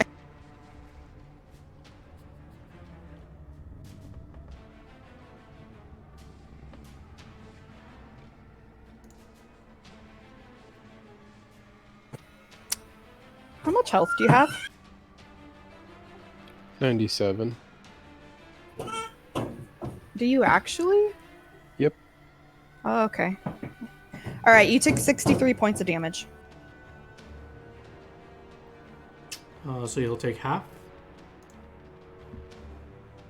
So 30. Does your halving work the same on crits? Works no matter what. Every damage. Okay, just checking. So yeah, so 63, so that's 32 for you and 31 for Hold him. on, isn't damage resistant work or? Oh yeah, so down to 62, so it'd be 31 and 31. Okay. Wait, is the DR per attack? Or Technically, yes. okay, so I'll give it to you per attack, so it'll be down to 60, so it'll be 30 and 30.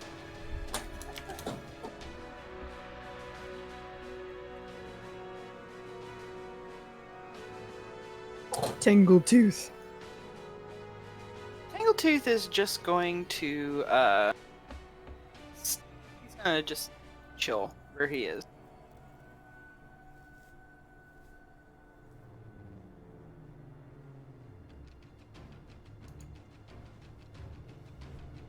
Kazuto. I'm going to take a 5-step back and I'm going to shoot her again.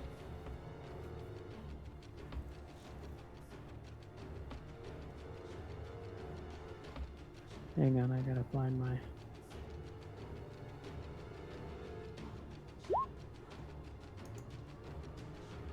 Whew. Check that damage. Okay, so does a 19 hit you? No. Does a 30 hit? Come on. Really? Yes, a 30 hits me. Okay, so as you take your step back, oh wait, no, single. Oh yeah, you're shooting it. So as you're shooting, she slashes at you with her weapon, and you'll take 14 piercing damage, and then your attack will hit. Half damage. So 7 each. Oops. Uh-oh. Oh, I was like, are you in the negative? No, should have.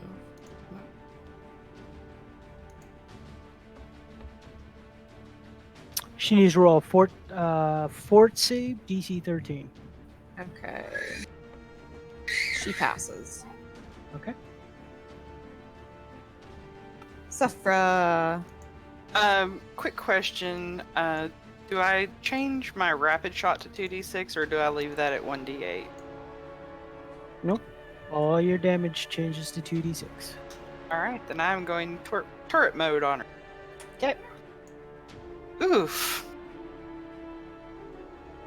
Yeah, unfortunately, none of those will hit her.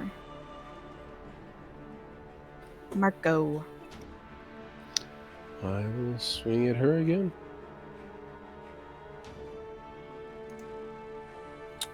Your first attack will land, and you will do 18 points of slashing damage. Does he technically still have bless on him? Just saying. Doesn't matter. Okay.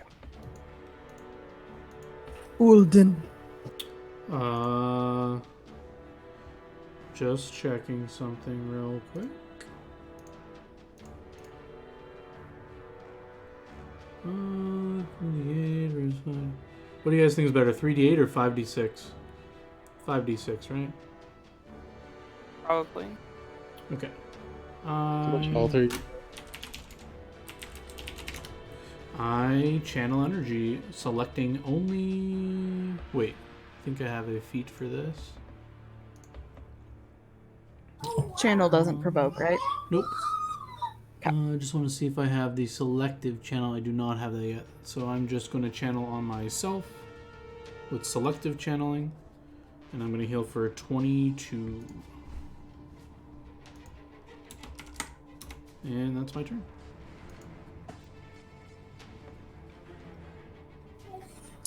Alright. Does a 19 hit you, Marco? Nope. Okay, so you will just... She slashes at you again, but this time you just take 15 piercing damage. So minus your DR be 14, so 7. Sorry, how much damage? 7 each. 7. 7 each? Like to you and him split. Like Yeah, that's okay. the split. Okay. Is 7. Yeah. Tangletooth is not going to act this round. Alright, Kazuto. So I'm going to step back again. And I'm going to shoot her again. I'm sorry, on my turn, everyone who's below 5 would have healed 5 as well. So I don't know if I have to subtract 5. Yeah, I took my heal. Alright, do your roll.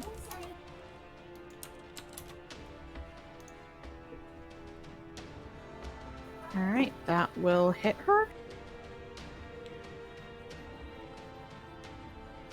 Fort save again. The next 8 shots, she's going to be making a fort save. She succeeds. Okay. Sephra. Alright, Sephra.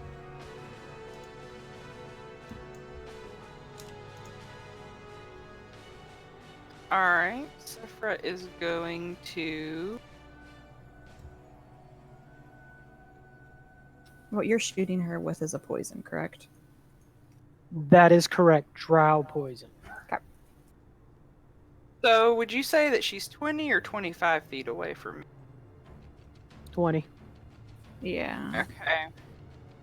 So, Sephra is going to cast Hunter's Howl.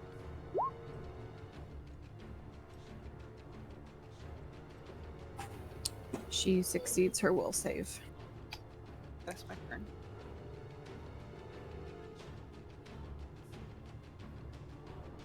Marco. Wait, as a minor action, I shoot fire. I shoot flour into her face. Okay. Alright, I'll strike her again. Oh, you will do 19 damage to her. Oh, shit. That messed up. I think that's what she was at for health.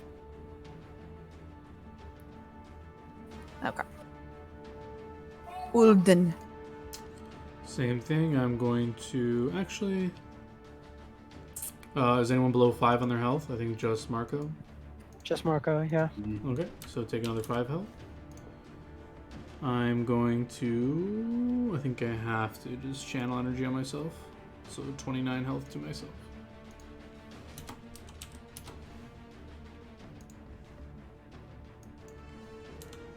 Does a 22 hit you, Marco? Remember that you have bonuses. Shield of Faith, Shield Other. Shield of Faith is probably not up at this moment, but Shield Other is. Okay. You should have +1 I only AC. have +1 right now, so I do get hit.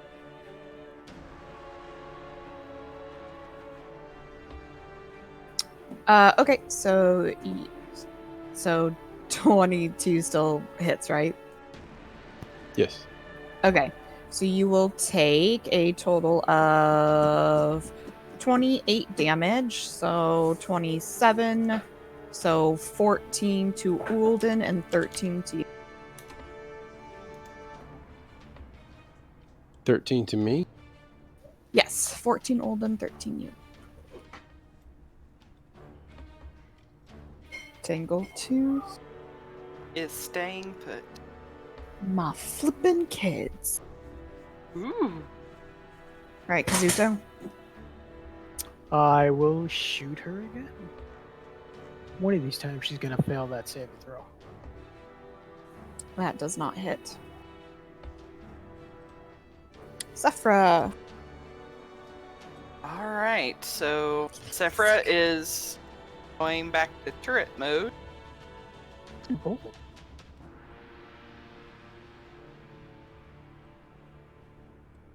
+1 for the point blank, all that.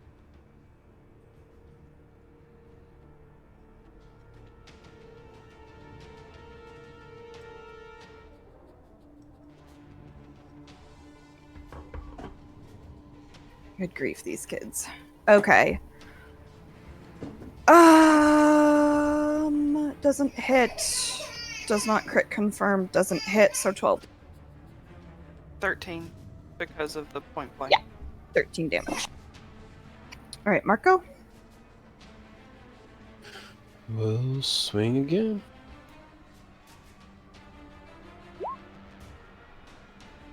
I'm missing a miss. Uladin. So I will take a 5-foot step back here and go Super Saiyan. And in my full elemental form, I'll look at her and say, Zaisha, your minions do not fear for their lives, but do you? Give up now. And I'll use my move action. Or you took a 5-foot step, so I will not use my move action. Actually, I will use my move action. So I'll just... Oh, wait, no, then I attack for opportunity. Okay, yeah, so I don't do that. But yeah, I'll just, like, threaten her, see if she responds or talks. Okay, we can finish this when I come back, but I'm gonna have to go put my kid down now. She is screaming her face off. Okie dokie. Okay. So if you guys want to go on a 10-minute pause, we can come back and continue. Yeah. I